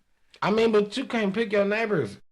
No, you can't say who gonna move in this house over here if they got it for rent. But that's what I'm saying. Your neighbor is not just the next door neighbor. I'm saying your whole community. Around. Like you can't pick. My thing is you can't pick. Okay, well if you living in a certain tax bracket, yeah, you can pick the street you staying on. Do you know everybody on this block? I don't. That's what I'm saying. So will I call somebody on this block when I'm out of town to say? Because you don't know. But I'm pretty sure. Listen to me. Let me say, because this is coming from experience, right? Mm-hmm. Me, and you know, I got my whole family in my house. Mm-hmm. You know, 3 generations is living in my little house. My mom knows people on the block that I don't know. Because that's just her personality. She knows it. She ain't got, you know what I'm saying? It's people on this block that you might not understand that's watching you and you watching your place and you don't even know they is. For me to tell you I don't know nobody on here would be a lie. No, I'm not saying you don't know nobody. No, I said if I said that, then I'm lying. I don't know. You didn't say you. I actually did. You know everybody. Oh no, not everybody. That's what I'm saying, because there's certain people on the block that you might not know that know you. That's watching your. You understand I what I'm saying? I told you I ain't know nobody. I was about to say. No, you didn't say that because I asked you, did you know everybody? Okay, right. No. Then if you said that, then I said the right thing. I think that's what I meant to say. I said the right thing. Right. Because I don't know everybody on this block. Of course, right? Because I knew like 1 or 2. I knew the next door, the complete, like the right next door neighbor when I moved in. I knew them. When my mama moved in, she met people 2, 3, 4 houses down. The people over here. That's good to know. You know what I mean? That's good to know. That's what I'm saying. But it be a community. Mm-hmm. It be that you might not even understand you a part of. These people, and that's that. A lot of that come from old school, though. Like what part? Like what you mean? What come from old school? The part that they will have you in a community that you don't even know you in. Oh, yeah. Like how my mom. They won't just talk to just anybody. Because you don't know they watching, but they're watching because they from that generation. And then you gotta be an opening person for them to talk to you. Like they'll be watching you without saying nothing. You gotta be willing to interact. Yeah, you gotta be an opening person. Some people not even willing to meet and interact with their neighbors. My grandma was kind of like that. So. Yeah, my mama, I be like, Ma, you nosy, but it ain't even necessarily that she knows you. She a neighbor. She a neighbor. What's going on she a part of the community. She know You know what I'm saying? Yeah. You ain't gotta. You The shouldn't have to person watch here, the the news. person there, the person. Yeah, like. Shouldn't have to watch the news and know what's going on. Yeah, you should. Paying attention is the key, and that's the thing. Like I used to think that about my grandma. Like she was nosy. I used to think my grandma was nosy. But you know, it was just like you say, it's just a point of paying attention to your surroundings. You know what I'm saying? She definitely was. She definitely was a little nosy, but I mean, it happens with them paying attention. And when you say because when we talk about do I know everybody on this block, because we gonna keep the topic rolling. I've been living on this block since right after pandemic, so I've been here about a good 4 years. I got a great relationship with my neighbor right here on this side. Great relationship. To the point where summer nights we sit out and she's sitting on her porch, I'm sitting on my porch. She got her baby daddy that come through whenever he come through, because it's no disrespect for me. You know what I'm saying? I stay here with just me.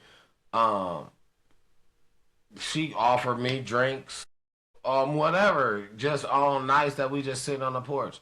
My neighbor across the street, I started off having a problem with him directly across the street because when I first moved here, he felt very comfortable with parking his cars in my space, in my driveway, not in the front, in my driveway, in my space, on my grass.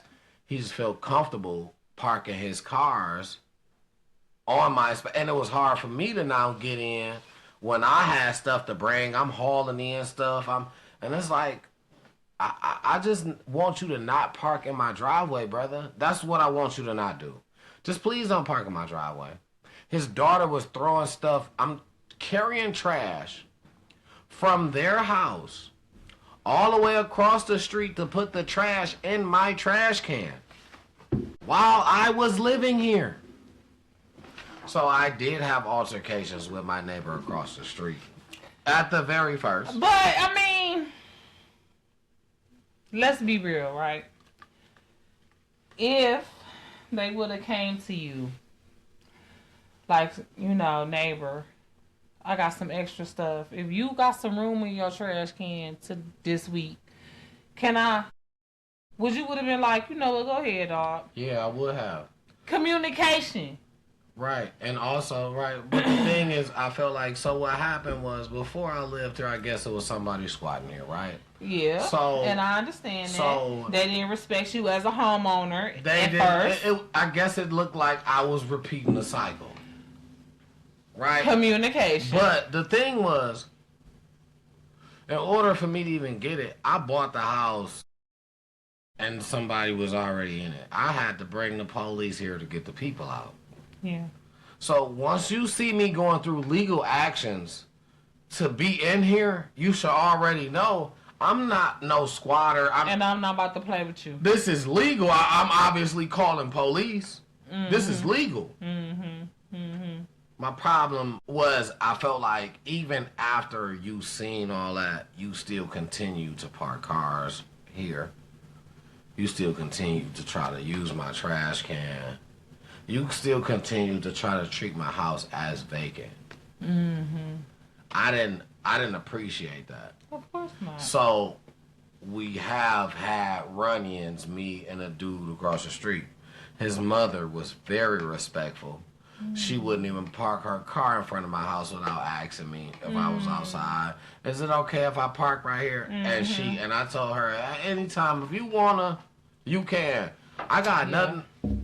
I appreciate that. You know what I'm saying? I understand you want to park in front of your house, and even if it's across the street. Mm-hmm. You be close as you can get. But if I got a car, I'm parking in the driveway. But when your son takes his car and parks in my driveway, I'm upset. I can't. You have a driveway of your own. You also have the front of the street. And I also will let you park in the front of my house on the street. I should be able to pull in my driveway. It's only right. And that's what I'm saying. No Communication is key. You know, one of the most generic relationships is that of the neighbor. right? You can't choose your neighbors for real. Who gonna move into the house next to you, across the street, behind you, sharing the alley type shit? You can't choose. You know what I'm saying? So it's important to keep the line of communication on it. The line of communication open, and for everybody to respect one another's boundaries. Common courtesy, that's all that. Listen, I moved into a 2-family flat before. And when I moved into the upstairs part. Oh, Lord. And it was some old people that was downstairs before me. Lord. Don't get out your bed too flat fast. Had a driveway and also you can park in the front. I parked in the driveway one day. I had made it home from work early, but I'm about to leave out. I just took a little nap. Boom, I'm about to go and pick my daughter up from school or something like that. It's something I'm about to do, and I know I'm not here long. My alarm is set for an hour after I get here because I know I'm about to lay down. I'll wake up to somebody knocking on my door before the hour. The lady was so upset. She said, I don't want to have to walk from the front to my door when I get off work. I want to be able to pull up in the driveway. And I was so mad because I'm like, I don't never park in the driveway. The one day I think I just get an hour here before you gonna get here, you gonna give me a problem? You giving me attitude? I said, you got it. I never park right there again. I apologize. That's your space. And I respected that because honestly, you was here before me. If that's where you was used to parking at, I need to get used to parking in the front. I took that. I was upset at first, but I thought about it logically. If I was here first, and this was my spot, how would you feel? I would be mad as hell too. So I said, you know what? I was mad at first when she said this shit. I'm like, what? Move my car? I'm like, you want my... I did move all that, but I was pissed off. I literally thought same day, and I was like, I ain't never gonna park in the driveway again. I'm like, I felt bad afterwards. I'm like, I shouldn't even have did that. Like, why would I even do some dumb shit like that? Like, I kind of beat myself up after that because I was like, why? Like, I don't even know why I did that. Like, because you was tired and you just wanted to go in the house and lay down real quick and you didn't even... But I understood the principle of what she was saying too. Like, that's you know what I'm saying? Like, this my spot. Like, nigga, I been here. Like, nigga, this me. Like, I paid my dues already. Like, you know what I'm saying? I don't know if you waited on somebody else to leave to get this spot. I don't know your story. But I know when I got here, you was already here. Did y'all pay the same rent, though? Like, what? Did she have a clause in the lease? I believe the driveway was her No, the spot? landlord said exactly, because I remember I called the nigga and I asked him, and this what made me feel bad. Because I called the nigga and I asked him, because when she tripped out on me, I felt so bad because I knew I couldn't say nothing back to... Well, it's not that I knew, just the respect of how... The way I was raised, the type shit, I can't talk to an older lady like nothing crazy. Yeah, so I kind of felt the way, so I kind of called dog because I'm like, if he tell me that I can get this spot, I'm about to say I don't give a fuck. You know what I'm saying? But when he told me, he like it's basically like, it's like shit. If you there, you there. First come, first serve. First serve, right? Basically, is what he said. And he like shit. If you there, so you there. just was like, well, since she an older lady, I'm just get her the right of way. And she was like here a before pedestrian. Me. And she was here before me. So I'm like, you know what? You right. Boom. I left it alone. I ain't argued her down about the spot. I never parked there again. We never had another problem. But I just knew that. You feel me? Like, I gave her what she wanted. That was what... That's all you asked. That's all you ain't say shit else. It wasn't no don't get up, don't stomp, don't... It wasn't that. And you was don't park in my fucking spot. Yeah. This my spot that when I pull up to after work, nigga, I'm double your age. When I pull up to after work, I want to be able to walk into the house and I've been here before you fucking got here. That's how I am about my driveway too, so... You right. I feel auntie. You right. Yep, auntie. I feel you. Colorful auntie. You're right. Like you see what I do? I pull with like I damn near be parallel door to door. Mm-hmm. I just want to go in. I don't got time for the extra shit if I don't have to. So I feel auntie. Yeah. I mean, I respected it, but shit. And like she said, you younger, you can do. I mean, that wasn't the point at the time. I felt like, but I understood. You feel me? Because I came from. It was. I came from somewhere that was my own shit. So wherever the fuck you park at is where you park at. You know what I'm saying? So, but you know, you live and you learn, and that's just how it was. And I ain't mad at the situation. I ain't mad at auntie for saying that shit. Say how you feel, because my thing is, if you don't say how you feel, I'm gonna keep parking right there, and you gonna continuously to be mad. So say how you feel. You never know what's gonna happen. I could have been a young nigga that could have been like, fuck you, and I don't give a fuck what you say, but I could have been a young nigga that like how I was and says, you know what, I'm gonna get out your spot, and I'm gonna think about this shit for a minute. And I thought about it, and I was wrong. So auntie had her spot. She ain't had nothing else to worry about. That was that. You feel me? So. Yes, that was good. That was good. You never know where communication gets you. Oh, Lord. Moral of the story. Oh, Lord. It's so important. We're going to talk more about that next week. Communication in friendships and relationships. We're going to talk about that more next week. But I want to talk about, because you know we also like to do food and stuff. Always.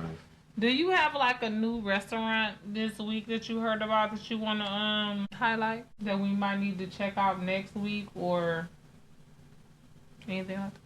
Nah, you know what, Detroit, y'all, I love y'all, but y'all disappoint me, man. Y'all gotta stop giving away. Y'all gotta stop. Listen, if you don't want to cook, if you don't want to serve people, if you don't want to give people some of the best food that you could stop working at restaurants.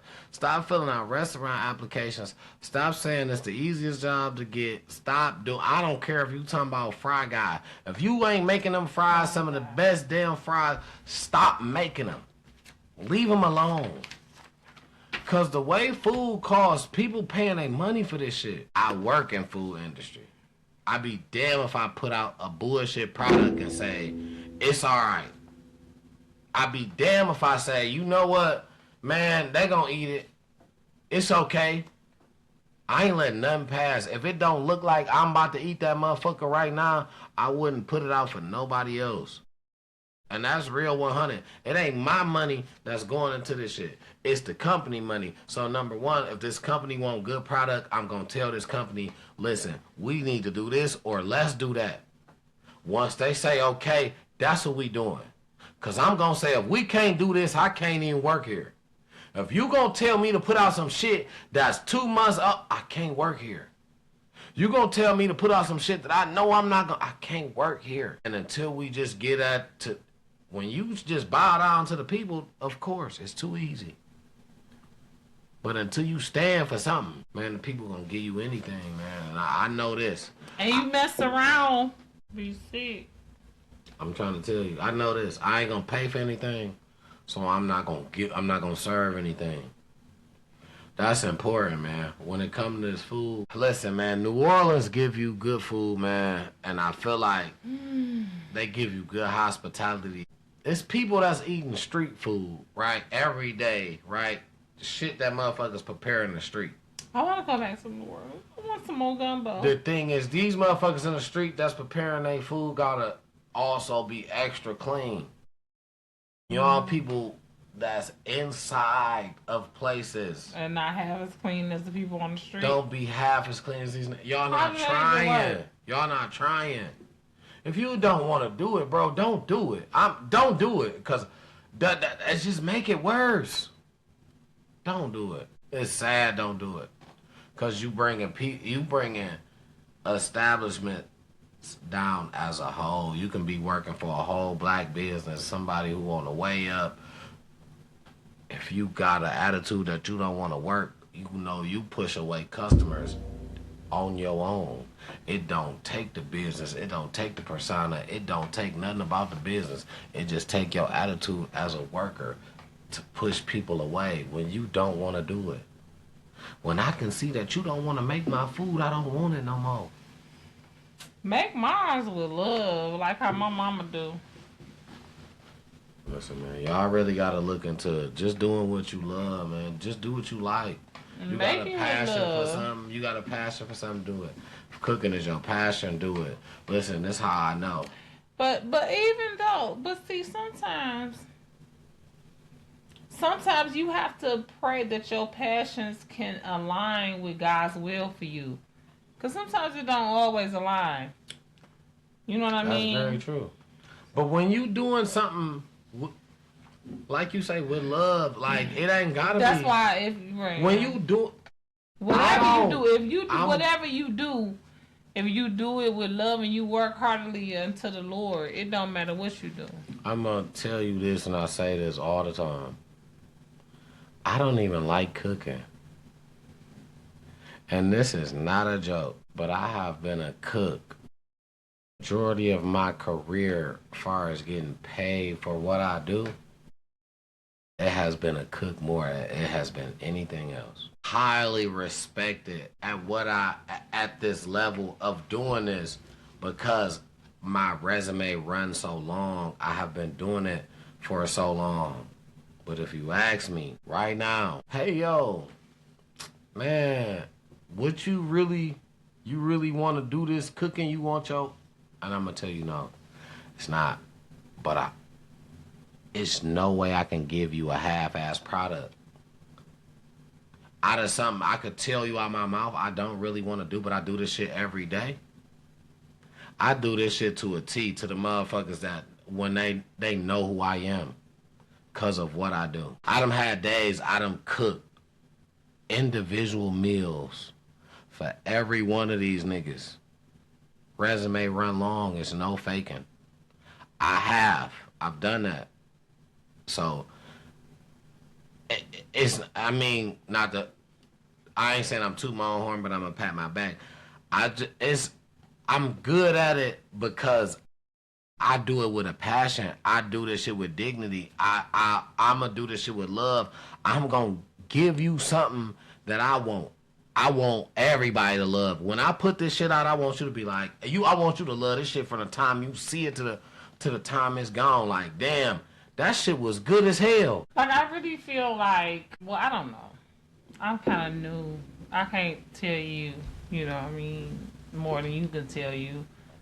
But from the outside looking in, more than anything, it seems like you just don't necessarily like having to cook under somebody's thumb or under somebody's umbrella. You know what I'm saying? It ain't that you don't like cooking, but having to not being able to be the boss of it is a problem. Not being able to, stretch your creative limbs. I don't even think I be wanting to be the boss. I just be expecting shit that's not possible. I be wanting everybody to be like me.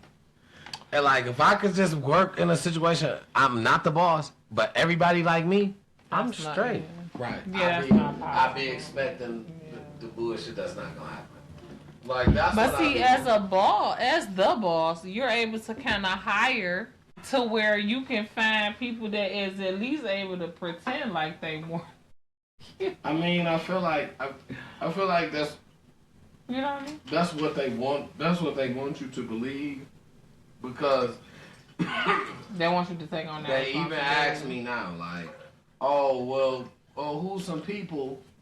But I always just dial back to the last person that I told them. I told them about this one person that I know, and dog was a cook, and like he did his own catering, but he was like a cook somewhere in the morning because he did like he was a male dancer or whatever, so he did like dancing that night. He cooked in the morning, and then he did like his own catering to where he did a lot. Right, where he'd do like Taco Tuesdays, This that he do his own catering on certain days. He open up a spot or he'll bring it to you. And he hit me up. He like, bro, Boop, you work at such and such, and I'm like, yeah. He like, I'm gonna drop an app in, and I'm gonna put your name on it. I'm like, all right, go ahead. He did. They asked me. I'm like, yeah, I know. I know him. Good worker, solid worker, and I know he know his food. One thing I know, because he run his own. Without you, he's gonna get his money on his food. I watched him. You know what I'm saying? So they're like, oh, okay, this, that, and the third. And I'm like, I'm pretty sure he don't care about what location he works at. So if you feel like that, I'm trying to tell you that. Right. If you feel like I'm trying to tell you that to get him here, no. You can probably put him at any location and he'll be fine. Right. That's just what he do, you know? Never hit him up. Never called him. He was calling me like, bro, like, what's happening? And I'm like, they ain't hit you up. They was just, I'm talking about hounding me, gave me a million questions about you. Like, they was about to call you the next day or then and there. But I felt like what they do is they don't never want too many black people. Too many of the same. You are related or kin to or know this person outside of even in another location. Bingo, right? In another location, they might let you slide because as long as they can put y'all to the point where y'all locations probably don't meet, you cool. But if I gotta put you right here, or I gotta put you somewhere where, you know what I'm saying? Because you know I do a lot of catering as well. So if I gotta put you somewhere where you might cross paths and then I guess because they don't want a whole lot of playing around. Plus it was I was running into a position as well, so it's like, oh, you gonna look out for your mans and you know what I'm saying. So it was all kind of crazy. You too as to just see. It was all kind of crazy stuff in it, but I'm like, why would you give me the whole third degree of asking me questions? I'm talking about hounding me. So speaking of stuff like that though. Restaurant, right? The restaurant business. As somebody who's been working and cooking in the restaurant business for all these years, the cook-up restaurant, where you say it's at? It's St. Louis. My thoughts on it. Okay, so are you gonna go to? Would you go to the cook-up restaurant? Would you go to the cook-up restaurant making cook-ups? Keep it 100. All I can do is keep it 100. Keep it 100. The cook-up restaurant, to give you guys an idea, let's put you guys to speed. The cook-up restaurant is a restaurant that a guy, I guess, I don't know if he was locked up before. He had to be, right? He had to been locked up at some point in time. He has a restaurant. No, dang well his butt was locked up. That resembles cook-ups in jail, or, you know what I'm saying? So he do a bunch of cook-ups with noodles and different styles of things. And as you know, we travel and we eat. That's what we do when I go. No. And you said it's where St. Louis. Hold on, because they got me messed up. St. Louis. When I go, I'm just keep it 100. I been to jail? Yes.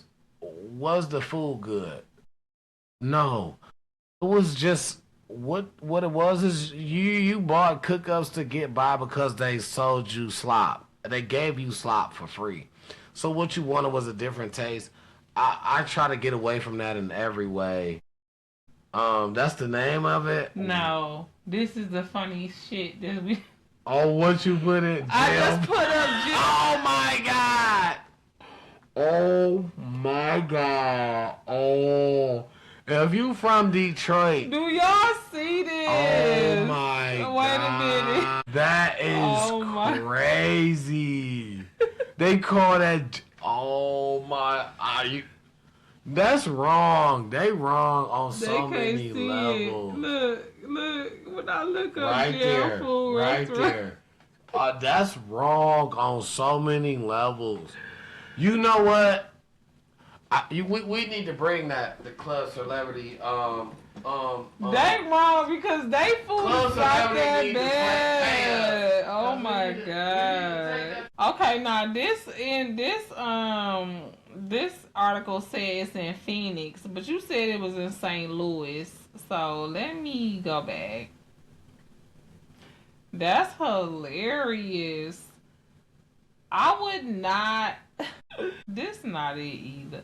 In St. Louis, convict cuisine refers to the food and culinary experience of people who have been incarcerated, often highlighting the challenges and realities of prison food, as well as initiatives that support reentry through culinary arts and employment. No, but there was a restaurant. Okay, here we go. St. Louis Food Place Jail Food. That's on TikTok. Here we go. Restaurants going viral for serving gourmet prison food. Spiked. Hey, y'all know what? If anybody know the owner of Club Celebrity, man, tag him, man. Put him in Mr. here. Hot Dog. We need to and talk his to him. family. Look. They got it in a bag. This not even what we was looking at earlier, is it? What is that? Restaurants going viral for serving gourmet prison food. No, that ain't him. That ain't him. Best places to eat in St. Louis. No, dog was in St. Louis. He had the prison food, man. Well, I need you to pull it up because I don't know what I'm looking at. Yeah, I don't know either at this point. Jailhouse Bowl. Yeah, this it right here. That's him. That's him. Now all you gotta do is squirt some freaking white sauce on something and it's gourmet. That's noodles and Noodles and Doritos. Pickles, Doritos, cheese, beef stick.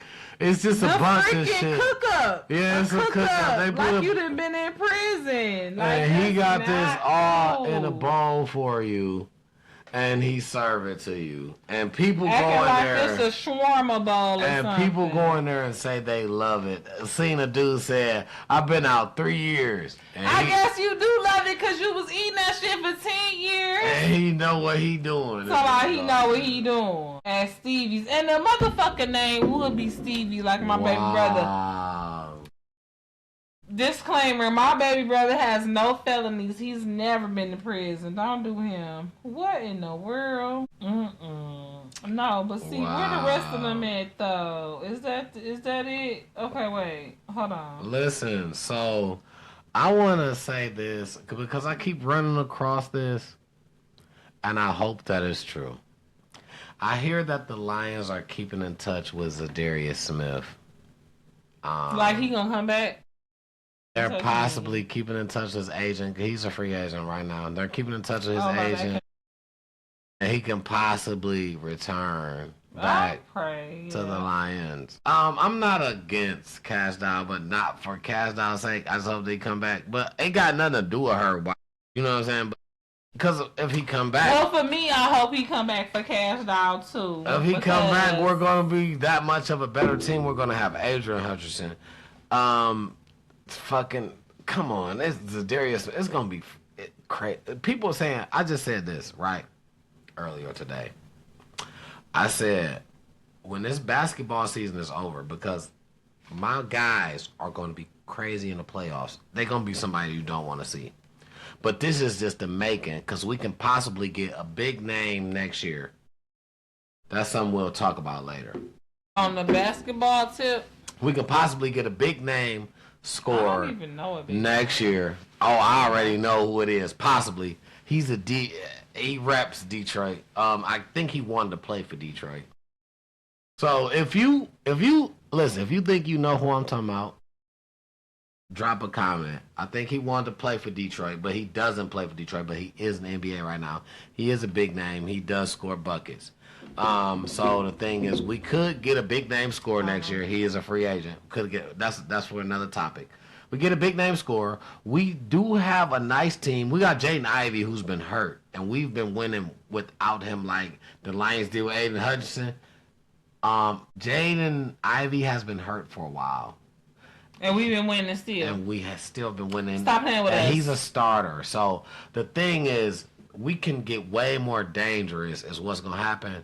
And I said after this season, because not to say that I don't believe in my guys this season, I know they tripled their wins from last season. Shout out already this my boy year? JB Bickerstaff. They have 14 wins last year. They tripled their wins. Shout out JB Bickerstaff. Listen, next year, if you know like I know, you're going to jump on one of these trains. Don't play with us. The Lions are going to win the North again. Definitely. I'm going to give them the North. We're going to win the Super Bowl. The Pistons are going to win Who gonna the Eastern Conference. I think they're in the Eastern, right? Eastern Conference. I'm going to jump out on a limb. I'm giving Detroit championships. The Red Wings gonna win on y'all dumb ass. And the NBA, I'm giving the Pistons a championship next year. I'm giving Detroit 2 championships. NBA, NFL. And people say I'm crazy for saying the Lions gonna win a championship next year. But listen. Who said that? That's what they telling me. They telling me I'm crazy. They telling me I'm crazy. But listen. Y'all ain't seen what they about to do. It's cool. Y'all can jump off the bandwagon. Because we're going to win the North. We're going to win the North.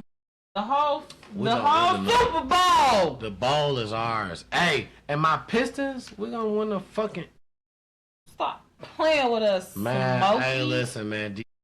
Detroit, one thing, Detroit is the place to be, and Detroit is on the map, and I feel like this go for anywhere, even if you believe in Vegas odds, right? Because Vegas want to get paid, right? So now, after you done did what you wanted to do, like, hey, we let Patrick Mahomes go, and he went. He ain't win, right? Everybody just wanted to see him there, I feel like. Just see him in the what's the name? Majority of the people wanted the Eagles to win, but where their money went was Patrick Mahomes to win because he was there. Yeah, all they did was give Patrick Mahomes an appearance to get your money, I feel like. This is me, personally. To get your money, right? Jalen Hurts won because now they get all your money because you betted against them. Mom just knew that Patrick Mahomes was going to win. Everybody did. So now, what happens now? Now we got to put some odd shit in. This is an off year. We got to put some odd shit in. We got to let somebody win that don't usually win. Who's the perfect fit? Detroit Lions. And that's exactly what I'm saying. Like, that's exactly what she was saying. Like, oh. If you believe in that Vegas trip, I don't believe in Vegas, right? I bet solely on play. But if you believe in Vegas, right, Vegas going to go against the odds. They going to go against what people are betting on. Everybody betted on the Lions to win last year. But see, and that's why they didn't, though. Right. And I feel like because so many people think like that and they think that they're not going to win this year, they're going to win this year. Bingo. That's my deal on if you want to go the Vegas route. Right? But ideally, I want to go the real, we're playing football and it's going to show on the field route. Right? That's the way I want to go. I heard Jameson Williams is suspended for 2 games already. What the fuck he do? Damn. I don't know. I didn't really look into it. I just seen it probably kind of like I was looking online at stuff. I just seen it kind of like before the show started, so I didn't get a chance to look into it. I can check into it. But I heard Jameson Williams is suspended 2 games already. It came from Detroit Lions Pride page on Facebook, actually. That's where I seen that. If he is so suspended 2 games, guidance for that young man is what. And I mean, at the end of the day, they're going to railroad him. Guidance for this young man. Every reason Listen, they tried because they've been trying him ever since. When they found him in the car with the gun, and they tried to find him for that and say that until they found out that wasn't his. When he told them, "That's my brother gun. That's my brother is registered. That's his register." They had to take him all through the forensics, this, that, and the third. But you know what I'm saying? They found out. But the thing is, they gonna do that. They gonna do that, especially to the young dogs, but I feel like especially to Detroit. I'm trying to find this question that I have put into our Talk It Out page. And now it's not there. And I'm very annoyed by that because I just seen it earlier. Two games. So this is what it says. Okay. J-Mo, baby, man. I wish I could sit and talk to dog. Detroit Lions wide receiver Jameson Williams said in a statement on Thursday that he has accepted a 2-game suspension by the NFL for violating league's performance enhancement substance policies. Oh my God. So what that mean? He taking a steroid? He just could be smoking weed. No, I feel like they would say that. Right, because they gon' but they probably don't know what it is. Right? So, because I remember they did this to Sha'Carri Richardson. Sha'Carri Richardson she was around some weed. Sha'Carri Richardson smoked weed. She said that. Her mama passed away. Right. She said that. Right. And she said, what do you know what I'm saying? But if anything, they tried to play it as it was an enhancement, but it was like, when did weed ever be an enhancement? She said, I smoked weed. When did it ever was an enhancement? Like, when did that ever help you? Like, when did that ever become some shit that they say, oh yeah, you smoke weed, you gonna be better? And she was mad because she like, shit, I was going through some shit. Her mama had just died. Yeah. Oh, shit, that was her way of coping with pain. Not to say that it was right, but for you to say that it was an enhancement. It was bullshit. It's something that they getting taxes off. A little marijuana.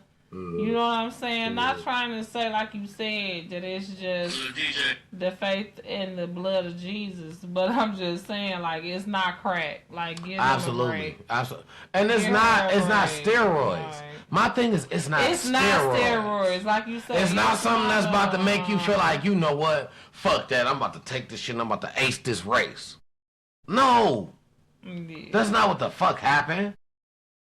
So that's what was crazy to me about that, but yeah, I agree. Yeah, that was wild to me, man, and I feel like they try to use that, you know what I'm saying, against us in ways because they kind of know that's our culture is a thing of that, you know what I'm saying. I was trying to find this other thing that I had for us to talk about, but I don't know where it went, so it must just not be meant, because I done went down so far on my notifications, but I know I just seen it in my notifications recently, but it's not here. It was like something that was on a group, and it was about,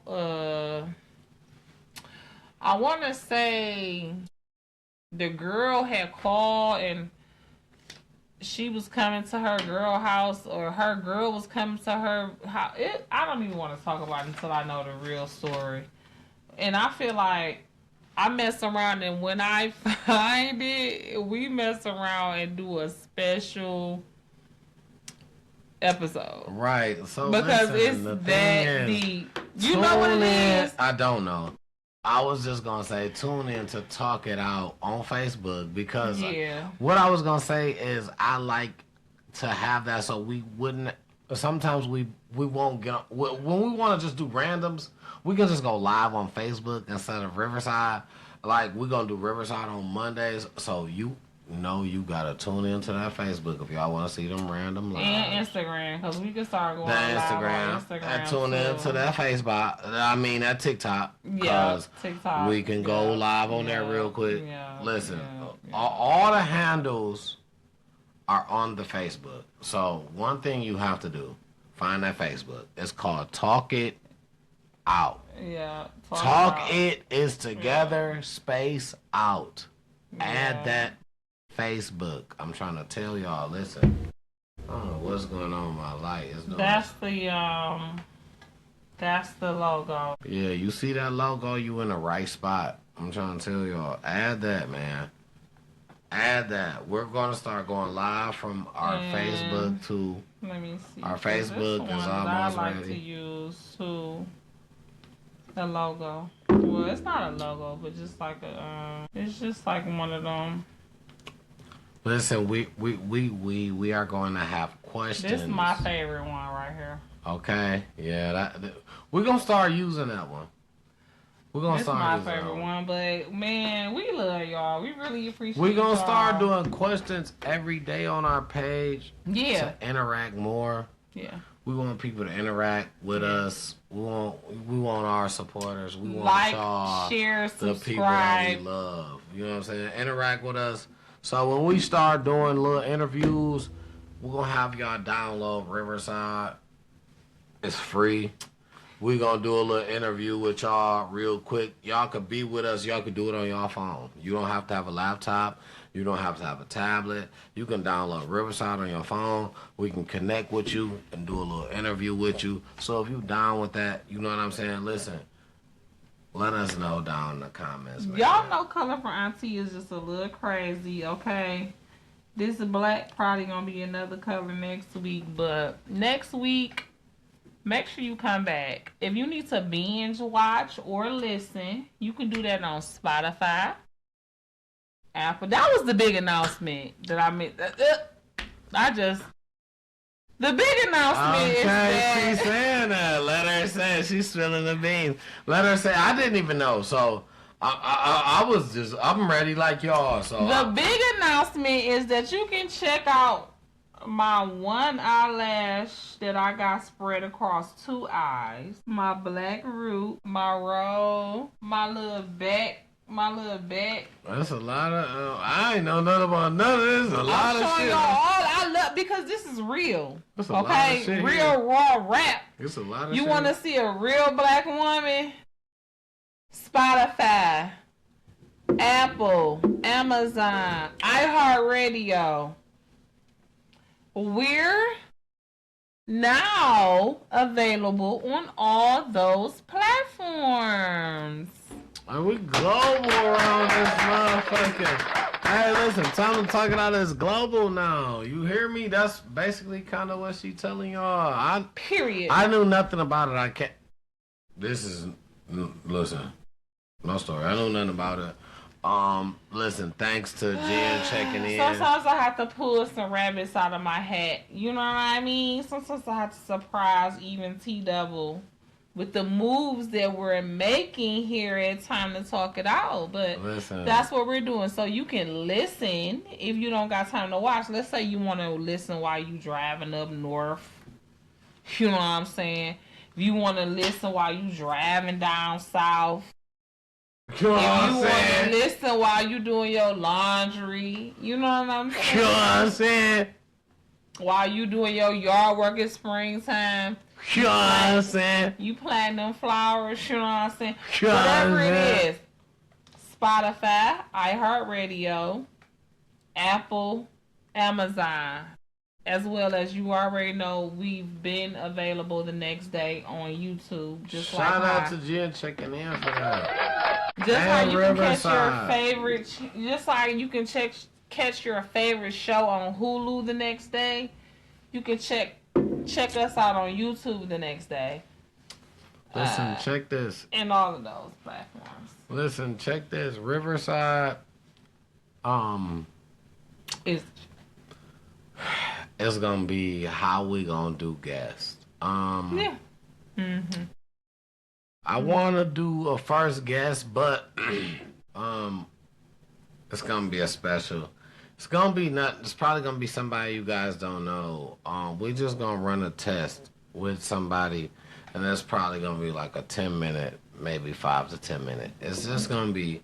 We're gonna try to find somebody at least like just to run a test. But it's for you guys to kind of download Riverside because eventually we want to get to having you guys on the show. Imagine being able to be on the show real time. We want to get to a point where we want to do questions and we want to have people give opinions, answers, all of the above. So we're working, ladies and gentlemen. We're working, and as you can see, Your girl Jen checking in is putting in a lot of work. She's doing. I love y'all, and I just want to be able to reach y'all every and any way possible. I know it's 2025. We ain't always got time to do this. Sometimes you just got to be able to hear us. So now we're able to do that on multiple platforms. I want to give Jen a round. So thank you. She's really taking care of business, and I know you guys appreciate her just as much as I do. Thank you. So we're going to show support, and we're going to be tuning into those platforms. Let's try to tune in, please, y'all, to show her some type of support, to let her know that her work didn't go unnoticed. That we love her work, everything that she does, down to the coloring on the hair. We love it all. We want to let her know we love it. Thank y'all. Oh my God. So, I love y'all dirty draws. I just want y'all to know that. Each and every one of you guys who watch us, who pray for us, who share our videos, who laugh, who understand, who look past my crooked eyebrows and just listen. Because this one be, I don't even be, when y'all could just get a laugh instead of like being mean, just laugh at my crooked eyelashes. You know what? I got an important announcement to make, but it will be on next week's episode. I have something very important to tell you guys. Oh. It's new. Listen, nobody knows about this. It's new. I'm not nervous because I trust T-Double. Yeah. First, I trust God, and because I trust God, I trust T-Double. Absolutely, it's good news because I got the news from God myself. So wow, that's great news. Okay. So y'all better tune in. Listen, don't miss. I be having to look on Time to Talk It Out Facebook because sometimes I don't be knowing what's gonna happen. I be having to make sure. I be like that. When y'all see me comment on Talk It Out Facebook, it's not a joke. I didn't know that was coming. Like I have to. It's like that. Sometimes I'm just like y'all commenting on there on a daily, weekly. You know what I'm saying? Sometimes I might say him like speak on this, but I don't be knowing what he gonna speak on. Especially if I don't have no suggestion. And what we will start doing, right? I wanna say this. Shout out to my auntie. She been going through some stuff too lately. Shout out to my baby. Pray for you. Being an auntie is such a huge role and responsibility. I'm so blessed that I was born an auntie. Like I literally had nieces. I had nieces when I was born. My nephew was born after me, but I had like 3 nieces when I was born. So I take being an auntie very seriously. Understood, right? Shout out to my auntie. She been dealing with a lot lately. Just like my cuz. Shout out to him too. But my auntie, she has been on a different level about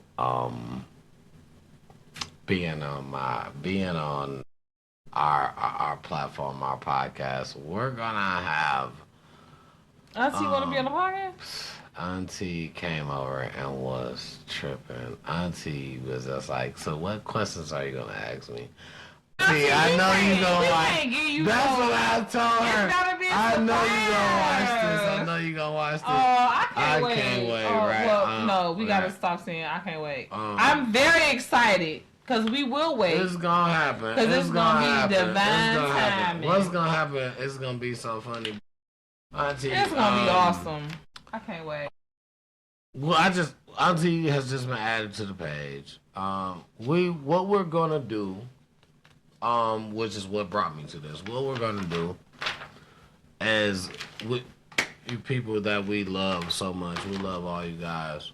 We're gonna start having daily questionnaires on. Make sure y'all follow Talk It Out on Talk It Facebook. Out on Facebook. And Instagram, right? And TikTok? On TikTok, all the pages are handled to Facebook. So once you find the Facebook, all the other pages are handled. You can find all the other pages at the bottom, the Instagram, the TikTok, the everything. We're gonna start doing daily questionnaires. We want people to kind of get coincided with just the program. Just be active. Just answer questions that you feel comfortable answering. Whatever. We're working on daily questionnaires. So if we slip and don't have a question on the day or two, drop it in that's the our comments. apologies. Get on us. Let us know that we slipping. But we're working. So what we will do is please add our page and please feel free, participate. Answer questions wherever. They're for you guys. We love you guys. We want you guys to interact. We have so many things coming up. So many things. We're a family. We just want you guys to, you know what I'm saying? We love you guys. So don't be afraid. Feel free. Don't be afraid to say whatever it is you want to say. Absolutely. Criticism is well welcome as long as it's constructive. We don't got time for no trolls. Okay, troll somewhere else. But if you got constructive criticism and suggestions, so that we are a family and we do welcome constructive criticism. Okay. And we're here for it, like he said, on all of the platforms. Because communication is key. So we want you to communicate what you like and what you don't like. And if we agree, or if it's something that the Holy Spirit puts on us that we should incorporate, then we will. But if you just get on talking like crazy, or just like, you know, doing too much, then we're gonna acknowledge that and keep it past that. And we do promise you guys that if you are the loyal that you say, and you're here, we do have events coming up that's attendable for everybody. Whether you're from Detroit, surrounding areas of Detroit, or just visiting, or if you're visiting Detroit surrounding events, we will have events coming up that's kid friendly. It's giving back events. We're doing big things here, so we appreciate the people. So and y'all doing big things, okay? First of all, you guys, it's for you. So let's not forget, last but not least, right? We are excited to be on all of these platforms: Spotify, Apple, Amazon, iHeartRadio. But one of our main goals right now, we're trying to. Well, no, we're trying. We're on the road. Okay. To 1,000 subscribers. Let's just be real. So we want you to subscribe to our YouTube channel. Please do. Tell your friends about us. Tell your people about us. About us.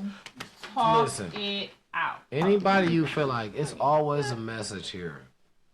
Anybody you feel like, listen, 1, you're going to get a message. 2, you're going to get a laugh. 3, you're going to get some knowledge. You know, anybody you feel like should tune in. You feel like you want to pass a word to somebody you feel like is not, you know what, they need a laugh in their life. You know what, they may need a word of inspiration. They might need to laugh. They might need to hear themselves. Direct them. They might need to hear themselves represented. Listen. Just in, you know, some everything. Real raw rap. You understand what I'm saying? Which is what we do. Everything real is invited here. Make sure that you guys are subscribed. Okay, we are on the road to 1,000 subscribers. TTT, so that's T3 is what I like to call it. TTTIO. This is us, you guys. Make sure you're subscribed to our YouTube channel so that you can get the replay the next day.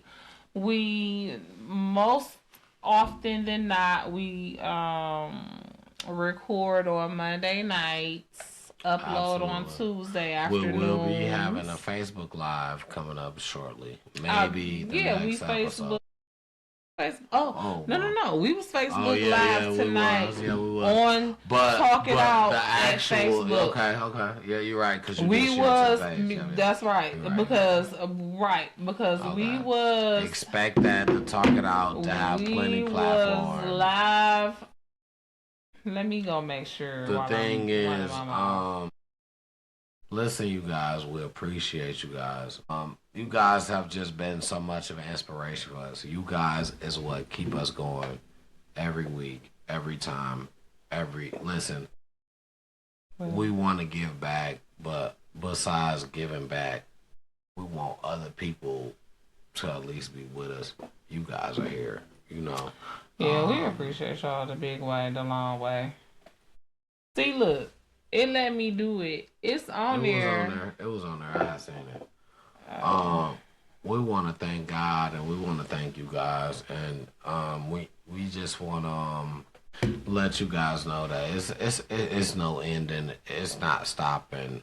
We're gonna continuously produce product, and we have events coming that you might really want to stay tuned for.